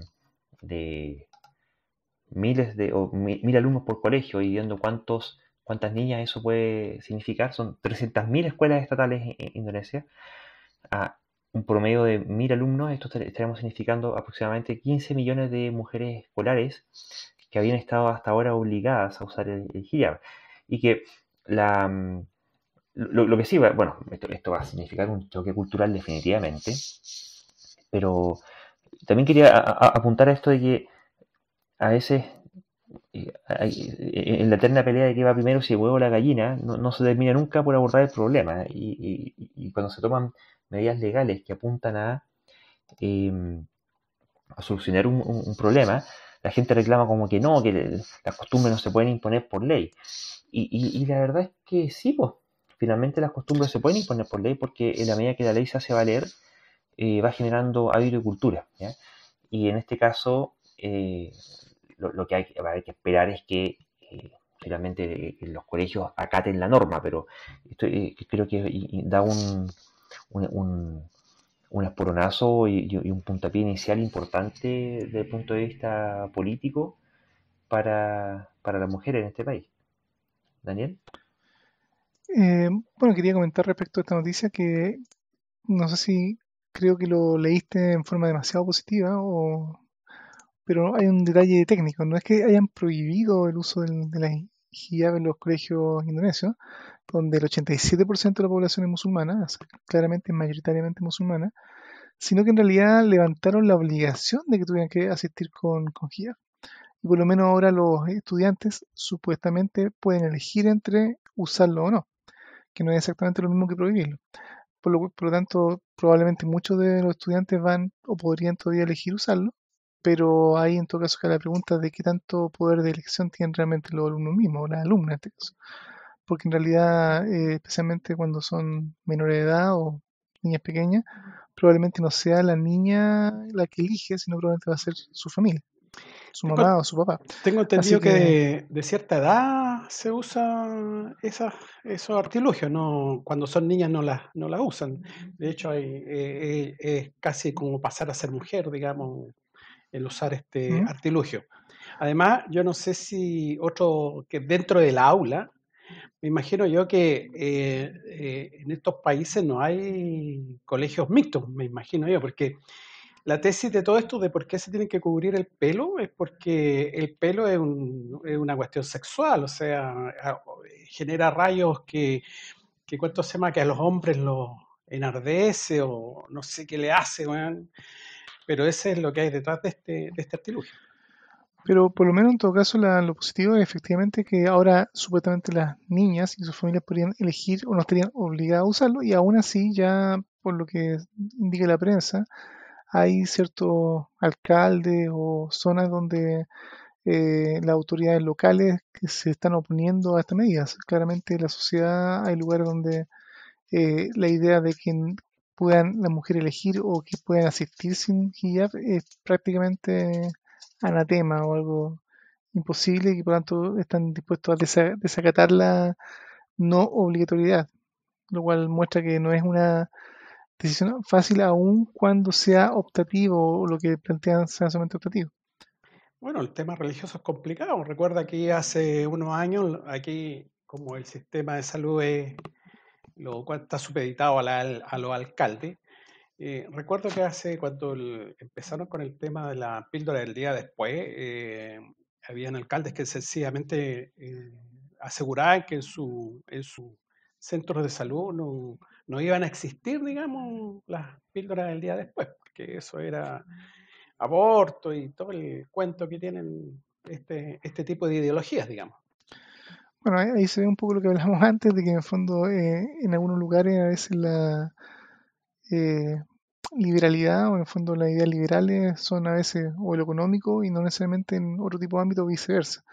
Pero bueno, por lo menos yo encuentro que aún si no es tan bueno como lo entendí la explicación a Luis, digamos, que no es una prohibición de usar hijab, el que ya abran a que pueda ser optativo o que las niñas que a alguna edad puedan decidir o no usarlo, cosa que, como digo, cuestiona si realmente será algo que las niñas pueden elegir o su familia en realidad, ya por lo menos es un paso en una dirección que yo creo que es correcta, que es el respeto a la decisión individual y no la imposición social de cómo vestirse o cómo comportarse en cosas que no debieran ser un problema. Efectivamente, sí, acato la precisión. Efectivamente es un permiso, no es que se prohíba, ¿ya?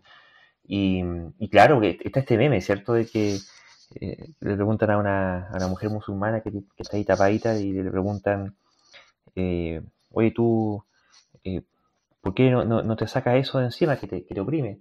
No, si yo lo uso por convicción propia. Ah, bueno, ¿y qué pasa si te lo sacas? No, bueno, mi marido me puede pegar y en la calle me pueden matar a piedrazos. Entonces, claro, yo voluntariamente decido entonces taparme, porque si no, está esta hipocresía que es bien clásica en círculos religiosos, ¿sí? Mario.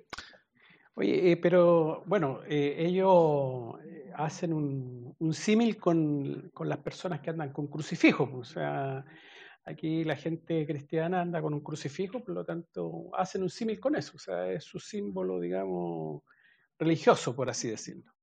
Claro, pero ¿a cuántos matan por andar con el crucifijo, por quitarse un crucifijo? Ah, bueno, pero es que estamos en épocas diferentes, yo creo, evolutivas, eso. Ah, bueno, Me hay imagino yo que en la Edad Media sería obligación, no sé, la verdad. Sí, como sea, Claro, pero es que, disculpa, pero es que está bien, po. Es un problema andar con un crucifijo y pasa a ser la problemática de si acaso uno se lo puede o no quitar en un contexto en el cual eres coercionado para usarlo en caso de que te lo quiten. Si no es ese el contexto, entonces sí tienes la libertad para poder usarlo o no. Y allá estamos en el contexto que aquí teníamos hace, no sé, 500 años. bueno, justamente había un chiste que decía así, alguien había visitado un país muy conservador de Medio Oriente y al volver le preguntaron, oye, ¿cuál es la diferencia horaria entre Chile y ese país? El tipo decía, más o menos como 500 años. Eh, pero efectivamente, las libertades son libertades cuando efectivamente cualquiera de las alternativas es posible y equivalente o no tiene repercusiones negativas. En el fondo, por ejemplo, aunque eso puede ser discutible, por ejemplo, hoy en día no hay nadie que obligue, por ejemplo, a los hombres acá en Chile a usar pantalones, por ejemplo, y cualquiera de nosotros podría ser libre de tomar un vestido y salir con vestido, o vestido tal vez como a la usanza de los escoceses, digamos, en la calle. Pero probablemente si lo hiciéramos podríamos recibir bastante Piropos. burlas o piropos, no sé, burlas o presión social o sería mal visto probablemente. Entonces, hay ese tipo de cosas que si bien uno puede tener la libertad de elegir, no necesariamente uno puede ejercerla sin recibir algún tipo de connotación negativa. Pero yo creo que la real libertad viene justamente en ese caso, cuando alguien es libre de elegir una opción y de elegir la contraria, esa libertad se respeta también como la alternativa más popular o la más usual. Y si eso no ocurre, ya sea justamente por el modo de vestir, el modo de actuar, todo, siempre y cuando sea justamente un modo razonable y no afecte los derechos de nadie, yo creo que ahí habla de distorsiones sociales o distorsiones en la comunidad que son dignas de atención. ¿De por qué entonces mi libertad, por ejemplo, de cómo uno viste, podría no ser tan así, inclusive en países que no son musulmanes como Chile? Y no solamente el tema de la vestimenta, sino en muchos otros temas. Claro, porque los hombres chilenos no usan falda, ¿cierto? Eh, Un kirk, como lo creo que kirk se llama o kit, no recuerdo, algo así se llama la falda escocesa. Que me imagino que debe ser bastante cómoda en verano, especialmente, por la ventilación que ocurre. Ya que hablamos de ventilación también. Así es. Pero no sé, yo no sé si usaría una tampoco, puede que no sea tan cómoda, no lo sé. No he vivido aún la experiencia. Si algún auditor la ha hecho, puede mejor comentar. Bueno, y en aras del tiempo vamos pasando a este último tema que vendría a ser como la continuación de lo que conversamos en el capítulo anterior, ¿cierto? Respecto de lo que ocurría en Texas, que ahí Mario nos contaba cómo había colapsado el sistema eléctrico a propósito de esta potentísima ola de frío. Y qué es lo que ocurrió en una semana, que pasamos de un Texas que tenía en Dallas una temperatura de casi 19 grados bajo cero, y en cosa de una semana llegó a tener casi 27 grados sobre cero. ¿Ya? Y esto vendría siendo una manifestación de la pérdida de la estabilidad climática. Aquí prácticamente se cambiaron de estación, ¿no? de una semana para otra, ¿no? Una terrible. Y, y esto va a seguir empeorando, o sea, al punto, estábamos leyendo recientemente que, claro, con todo el calentamiento que ha estado habiendo, se ha estado derritiendo mucho, no solamente el Ártico, sino que toda la capa de glaciares que están encima de Groenlandia, que son gigantescas, lo cual ha estado significando un aporte tremendo de grandísimos volúmenes de agua fría, dulce, que está interfiriendo con esta cinta transportadora de lo que se llama la corriente noratlántica, que es una corriente de agua que lleva el agua calentada del Ecuador hacia Europa, porque en Europa por la latitud en la que está debería ser bastante más fría, pero gracias a esta agua caliente que va para allá, el clima se le vuelve más templado. Y esto va y vuelve, entonces llega allá al norte, se enfría, se sumerge, y cuando se sumerge además tiene una serie de propiedades, eso porque por una parte captura un montón de dióxido de carbono y en ese sumergimiento hace que ese dióxido de carbono que sacó de la atmósfera quede enterrado en el fondo marino. Y después cuando vuelve y vuelve a subir, sale con muchos nutrientes, ¿sí? Entonces, Eso permite un montón de diversidad marina en todo el Atlántico. Y las consecuencias que se están viendo ahora es que producto de este exceso de derretimiento, esta, esta corriente está perdiendo intensidad y se calcula que aquí a fin de siglo pudiera llegar a perder prácticamente la mitad de su potencia y eso va a implicar que va a quedar un océano mucho más empobrecido desde el punto de vista de los nutrientes. Se va a agregar otro factor más todavía al tema del calentamiento global porque se va a reducir su capacidad de captura de dióxido de carbono de la atmósfera. Así que la verdad es que se va. Bueno, y esto además se suma también a otras disrupciones que están habiendo, eh, porque por los cambios del vórtice polar y del jet stream que han estado viendo por el cambio climático, estas aguas frías dulces se mantenían más o menos a raya por el viento. Y como ese viento también se ha visto debilitado, estas aguas dulces han estado avanzando y han estado empezando a cubrir mucho más superficie ahí en todo lo que es la costa de Canadá, la costa este de Canadá. Y, y eso lo que sigue es un fenómeno que ha estado siendo anticipado, ha sido predicho y ha sido considerado por los modelos. Y lo que está ocurriendo es que en general, en todo lo que se refiere al cambio climático y lo que a esta altura ya estaríamos llamando la crisis climática y la emergencia climática, es que lo que se llamaba el escenario de peor caso, que era el escenario de máxima emisión posible, eh, y que viene siendo el escenario sin cambios. O sea, sin cambios, el escenario de peor caso es este.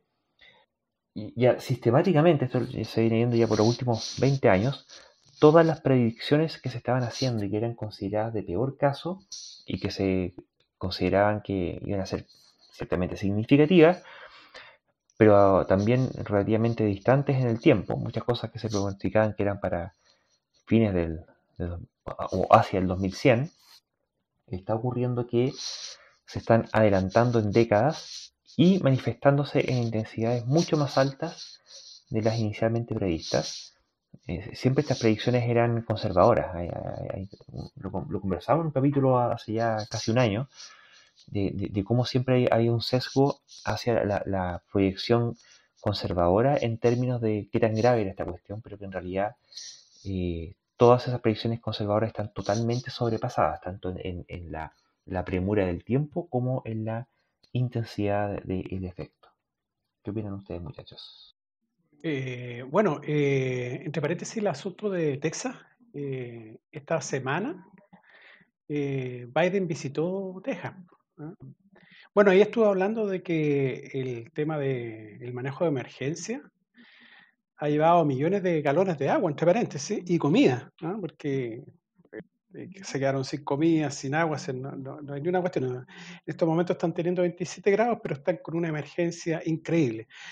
Incluso le están dando asistencia a los propietarios de viviendas que no estaban aseguradas y que quedó la escoba. Entonces,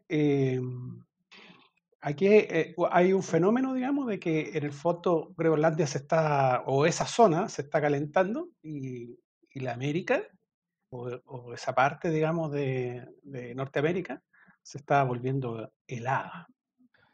Bueno, yo creo que lo que estamos viendo, no sé si decir ahora como un poco como el chiste del huevito de Colón, una vez que las cosas ya comienzan a pasar, se hacen como evidentes y uno dice, bueno, tenía sentido, o sea, siempre pensé eso. La verdad es que yo creo que todos los seres humanos, incluyendo los científicos que están pronosticando, haciendo modelos respecto de cómo podía darse esto del calentamiento global, bueno, no tenían todos los datos, tampoco eran adivinos, justamente no eran videntes para predecir el futuro así con mucha precisión, y por lo tanto estaban calculando a nivel de promedio. De hecho, por muchos años se escuchaba hablar de qué pasaría con los cambios cuando en promedio, en el fondo, la temperatura mundial subiera 1 grado, 2 grados y qué sé yo, y había un listado de posibles eventos y consecuencias. Pero el detalle es que justamente con la posible desestabilización de los patrones de clima, lo que termina ocurriendo es que en general, claro, la temperatura global en alguna zona puede haber subido en promedio tal vez 1 o 2 grados, pero eventos críticos de extremo calor o extremo frío que tal vez eran muy improbables o muy infrecuentes cuando el sistema climático era estable. Con este sistema desestabilizado, de pronto pasan a ser poco probables, pero que pueden ocurrir. Y así basta entonces que haya solamente uno o dos eventos al año o un evento así cada un par de años para causar catástrofe a nivel social o a nivel ecológico. Sin ir más lejos, nosotros hace unas pocas semanas acá en la zona central de Chile y el centro sur, digamos, tuvimos en pleno verano una lluvia que fue torrencial y nunca antes vista con riesgo de aluviones. Y, por ejemplo, me tocó, tuve la oportunidad hace unos días de visitar una zona de la sexta región, donde en la zona de cercano al lago Rapel, pude ver cómo estaban, en este caso, las plantaciones de las viñas, muchas de ellas en el suelo, y que toda o gran parte, grandes paños de plantaciones de uvas se perdieron porque terminaron todos los parronales sencillamente aplastados contra el suelo o toda su estructura, eh, producto del peso del agua en ese instante de unos pocos minutos de lluvia. Tengo familia ya que me relataban que justamente fueron unos minutos de locura donde los techos, todos los sistemas de canaletas de las casas, todos están rebalsados de agua. Y eso, bueno, es un evento, se puede decir, inusual también acá para nuestra zona del hemisferio sur, pero que usualmente no solía ocurrir. Y eso, en el tiempo probablemente vamos a tener nuevamente otros eventos anormales, mejor, nuevamente olas de calor en invierno o lluvias torrenciales en épocas que no solía llover. Y lo más grave de todo no es solamente las pérdidas, en este caso económicas, justamente en lo que es producción agrícola o pérdidas humanas, así que efectivamente hay aluviones o todo tipo de seres naturales asociados a los eventos, pero también la misma biodiversidad, la vida silvestre, también se afectaba cuando eventos así comienzan a ocurrir con frecuencia. O sea, la nunca bien ponderada lluvia mata pajaritos que uno a veces veía en octubre, a final de primavera, y que efectivamente botaba a los pajaritos de los árboles que estaban naciendo en primavera. Si esto empieza a pasar con más frecuencia, como aparentemente se está yendo en los problemas climáticos a este caos, puede hacer que de pronto varios eventos o muy repetidos o en un muy corto plazo puedan llevar a especies vegetales, animales y de todo tipo de insectos, de pasar a una, no sé, una población normal o relativamente razonable para el ecosistema en unos pocos años directamente a un estado crítico o a extinción, producto que todos eh, los nuevos retoños, las nuevas crías o camadas de varios años se pierdan y eso puede bastar justamente para hacer desaparecer una especie, con lo que significa catastróficamente para toda la cadena trófica y todo el medio ambiente alrededor. Así que lo que estamos viviendo es, yo diría, visto en retrospectiva, tal vez no inesperado, porque pensándolo así, era imposible que estas subidas de temperatura fueran siempre todas ordenadas y necesariamente alineadas a un patrón estable y completamente alarmante. Yo creo que espero que los gobernantes del mundo, no lo digo en forma así como teoría conspirativa, no estoy hablando ni de Illuminati, ni de reptilianos, ni nadie escondido en la clandestinidad, sino que nuestros actuales gobernantes oficiales comiencen de verdad a tomarse en serio todo lo que se ha estado hablando por años y los acuerdos de París, Kioto y emisiones, porque a la medida que este tipo de desastres comiencen no a golpear las puertas, sino a botar la puerta y a inundar las casas de gobierno y de toda la gente de los países, ellos ya comienzan a asumir que esto ya dejó de ser broma, dejó de ser una teoría enfocada a los científicos que eran alarmistas, sino que es un desastre real y que está en pleno proceso y que tal vez aún tenemos oportunidad de hacer cambios reales y concretos. Mario. Oye, bueno, estos fenómenos no solamente se han ido produciendo alrededor del mundo, ¿ah? Por ejemplo, en Jerusalén nevó, Estambul también, digamos, son zonas que no. Imagínate, Jerusalén es prácticamente un desierto. Y en China también un lago y unas cataratas también amanecieron completamente congelada. O sea, eso tiene que ver con crisis ambiental que está pasando. Son cuestiones, o sea, no es un hecho aislado, está alrededor del mundo ya. Bueno, esta ralentización de la AMOC, que se llama, también va a producir una aceleración de 3 a 4 veces la tasa de crecimiento del nivel del mar. ¿Ya? Así que si se esperaba que aquí a 2100 fuera no sé qué cosa, y nos faltaban 80 años, bueno, lo que se está produciendo esperando para 100 años más va a ocurrir en 20 años más, ¿sí? Al 2040.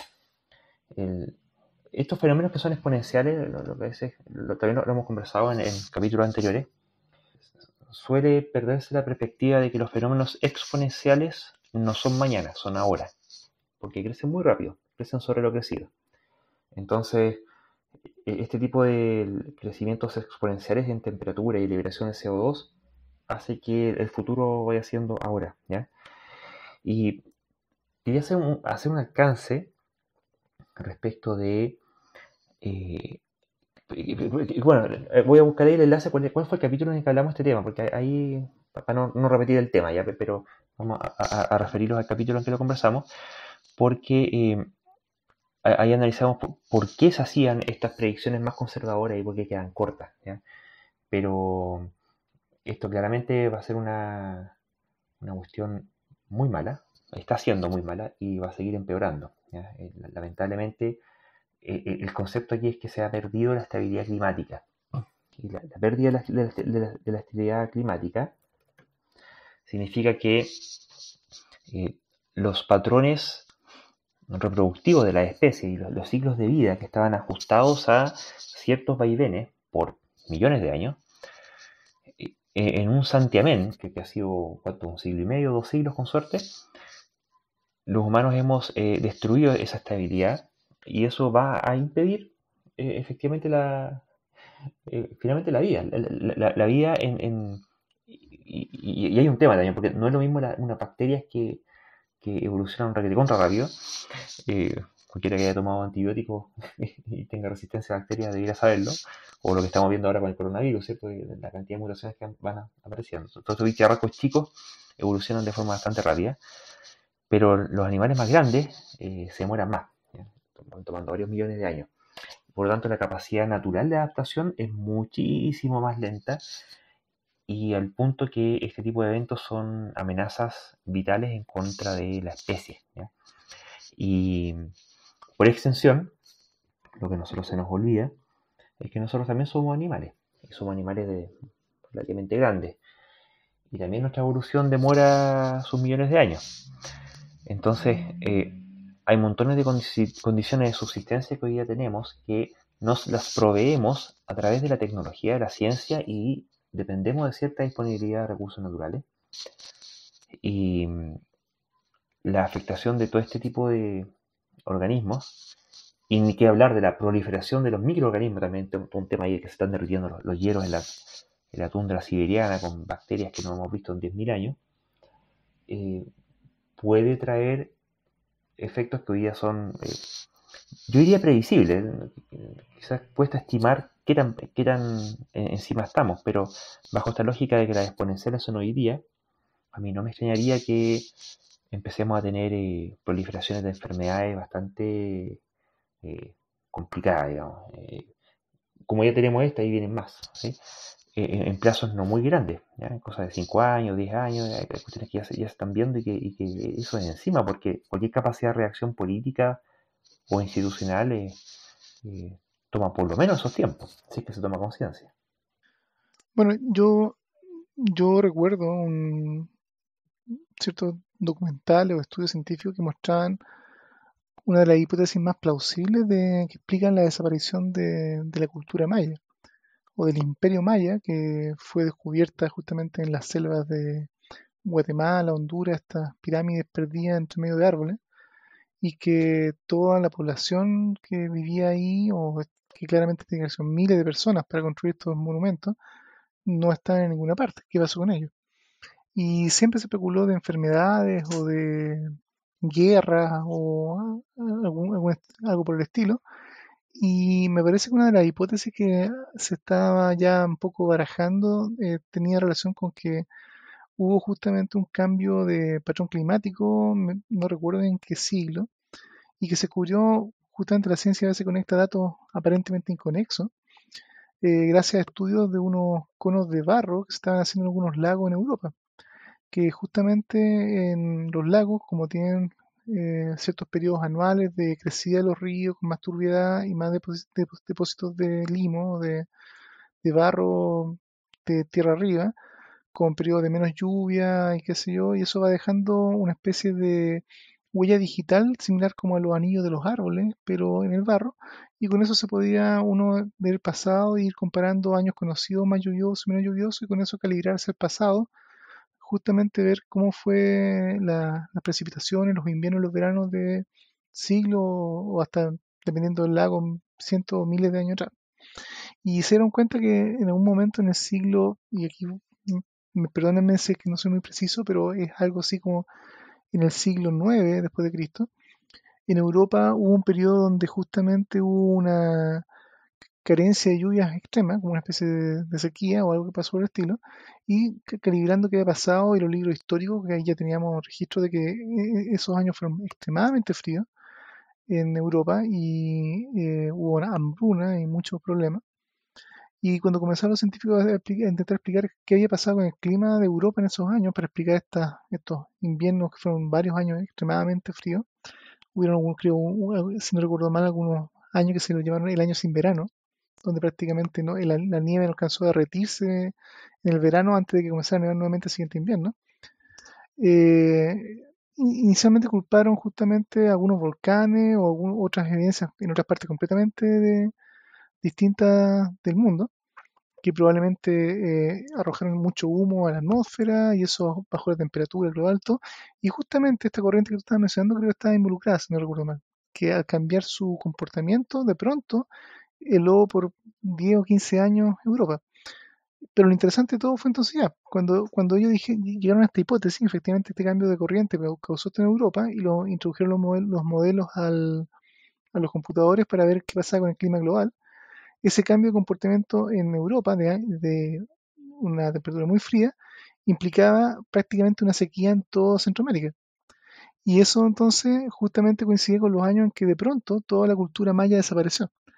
Y una sequía extrema, estamos hablando de justamente de zonas donde es lluvia tropical cada par de días, digamos, y donde hay mucha agua, a por lo menos unos 10 o 15 años donde prácticamente no llovió. Y eso significó justamente el colapso probablemente de la cultura maya, que tuvo que abandonar las ciudades por insalubres, probablemente por falta de alimento y la cultura y todos sus códices y todas sus cosas que tenían, que eran muy avanzadas para la época. Toda esa cultura no pudo sostenerse en ciudades y en miles de habitantes, probablemente con miles de muertos, hambre, guerras justamente por sobrevivir.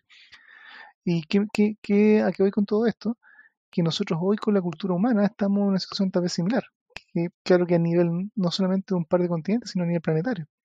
Y si es que seguimos este como curso de colisión contra la realidad, digamos, del cambio climático, es muy probable que todos estos cambios de patrones de clima, sequías o lluvias o frío extremos ahora en más de alguna parte del mundo, lleve también a una catástrofe alimentaria, donde la población mundial no puede alimentarse como lo estábamos haciendo hace 20, 30 años atrás con hasta superávit de alimentos, y eso nos puede llevar a un colapso de la cultura y la civilización como la conocemos hoy.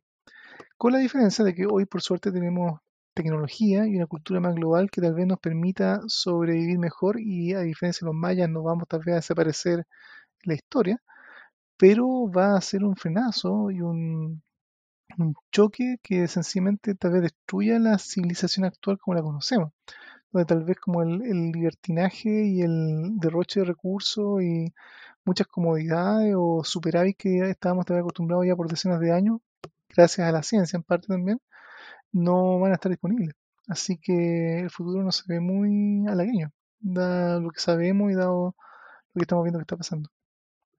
Bueno, esto se lo viene imaginando mucha gente desde hace rato, digamos, ¿no? ¿Qué es lo que podría pasar con todo este cambio, ¿no?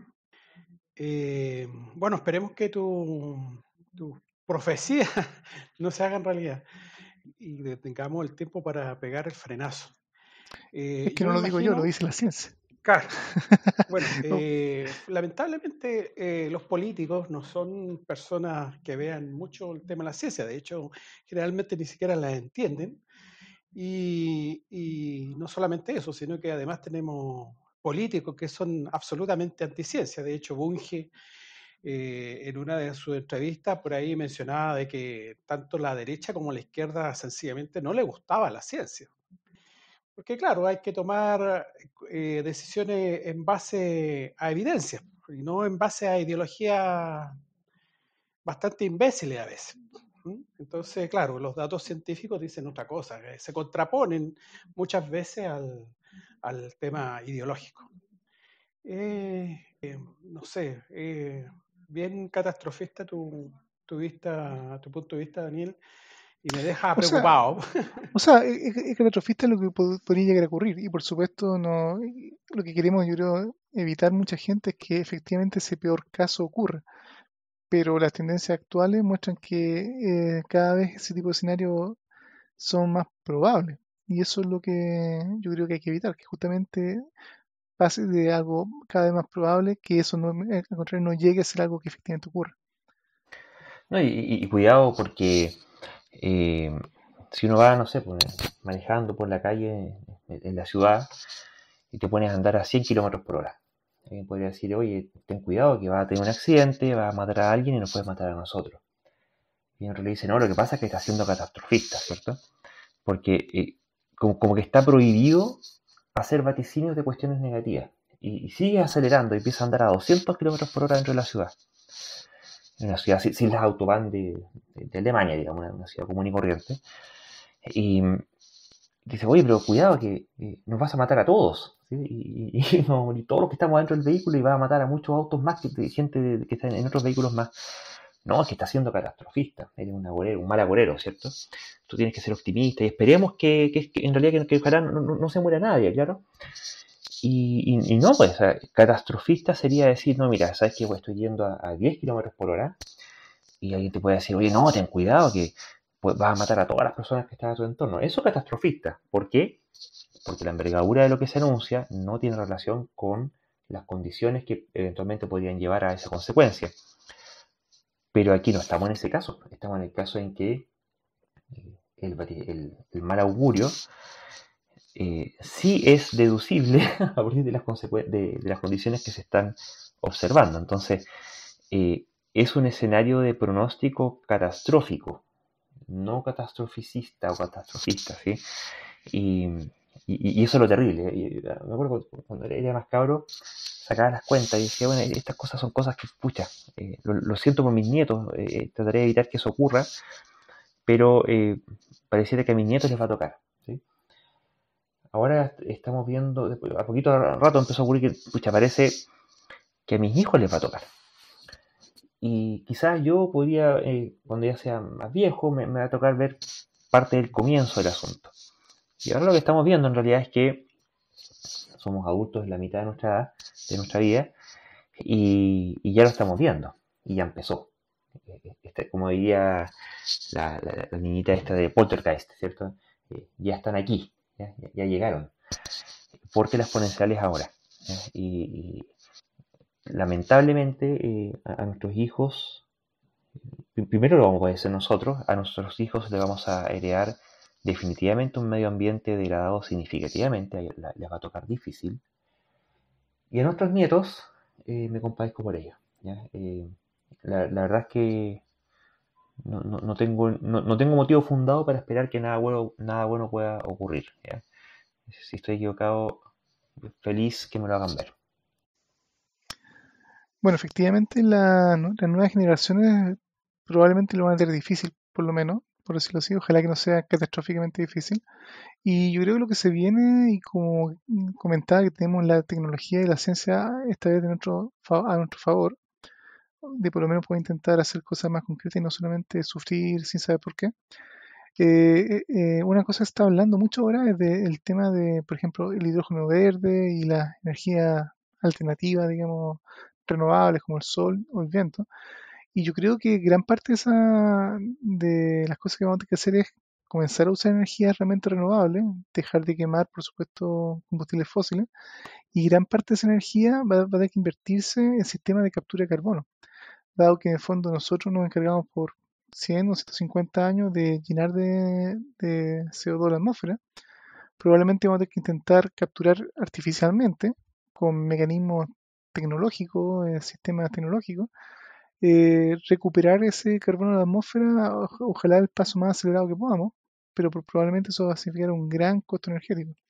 Ahora, el único detalle es que eso ojalá comience a pasar tal vez en mediano y corto plazo, pero gracias a todo este desajuste de los patrones climáticos, lo más probable es que en el proceso, y si logramos más que terraformar, podemos decir, terrarreformar el clima de la Tierra, el riesgo es que a esa altura del partido muchos de nuestros ecosistemas pueden haber o colapsado o muchas especies se pueden haber perdido.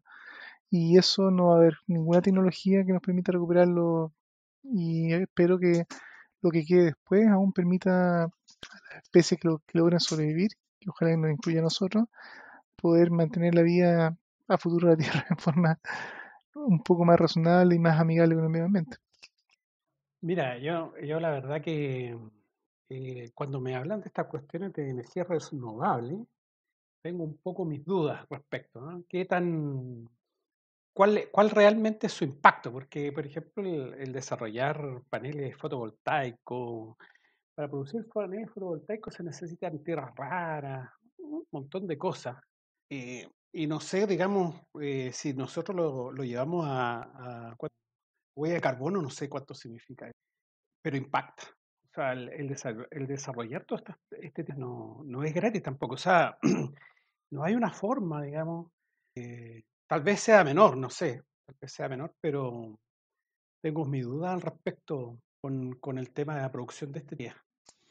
O sea, efectivamente, ninguna de las nuevas tecnologías necesariamente es carbono neutral en su producción, pero la idea, espero, que en el fondo a largo plazo, si una planta, por ejemplo, solar, que efectivamente tiene una huella de carbono en producir esos paneles no cero, después de los años de producción, de no sé cuánto será la vida útil de un panel, digamos, 10 años, lo que sea, en total la cantidad de carbono emitido, sumando su construcción inicial y esos 10 años, sea ojalá significativamente menor que el haber quemado durante 10 años combustibles fósiles para producir la misma cantidad de energía. Pero bueno, toda actividad humana, por el solo hecho de ser actividad humana, va a contaminar y alterar el ambiente de alguna manera. Eso yo creo que en cierta forma es inevitable.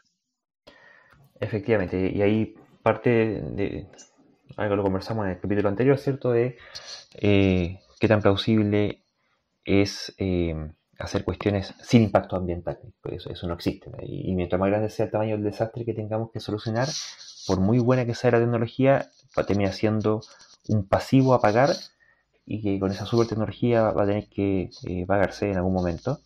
Y eso nos va a restar de los beneficios inmediatos que habríamos estado esperando de esa tecnología. Y hay un trade-off que no sepa nada trivial de resolver. Bueno, chiquillos, en aras del tiempo, nos van a tener que despedir. Así que, bueno, nos despedimos, muchachos. Mucho gusto. Muchas gracias por haber participado. Un placer compartir con ustedes y espero los auditores. Esta ha sido una sesión de grabación bastante más larga de lo usual, pero hay bastantes temas que se tocaron y que espero que sean de interés realmente y puedan servir un poco para tener un punto de vista distinto a lo que encuentran en los medios tradicionales. Así que buenas noches a todos y muchas gracias por escucharnos. Bueno, complementando lo que dice Daniel, el nivel de tontería humana es tan alto que podríamos hacer programas infinitos, solamente elegimos algunos. Un saludo, queridos amigos de nuestra secta tierra redondista, pandemista, vacunista, etcétera. Nos estamos viendo o escuchando.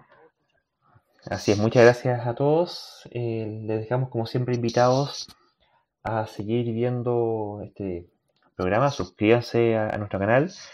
Visiten nuestra página Escépticos en Facebook, @a_escéptica en Twitter, @ah_cl en Instagram, www.aech.cl en la web. Y les dejamos invitados para el próximo episodio. Uno más de Escépticos del Más Acá. Hasta la próxima.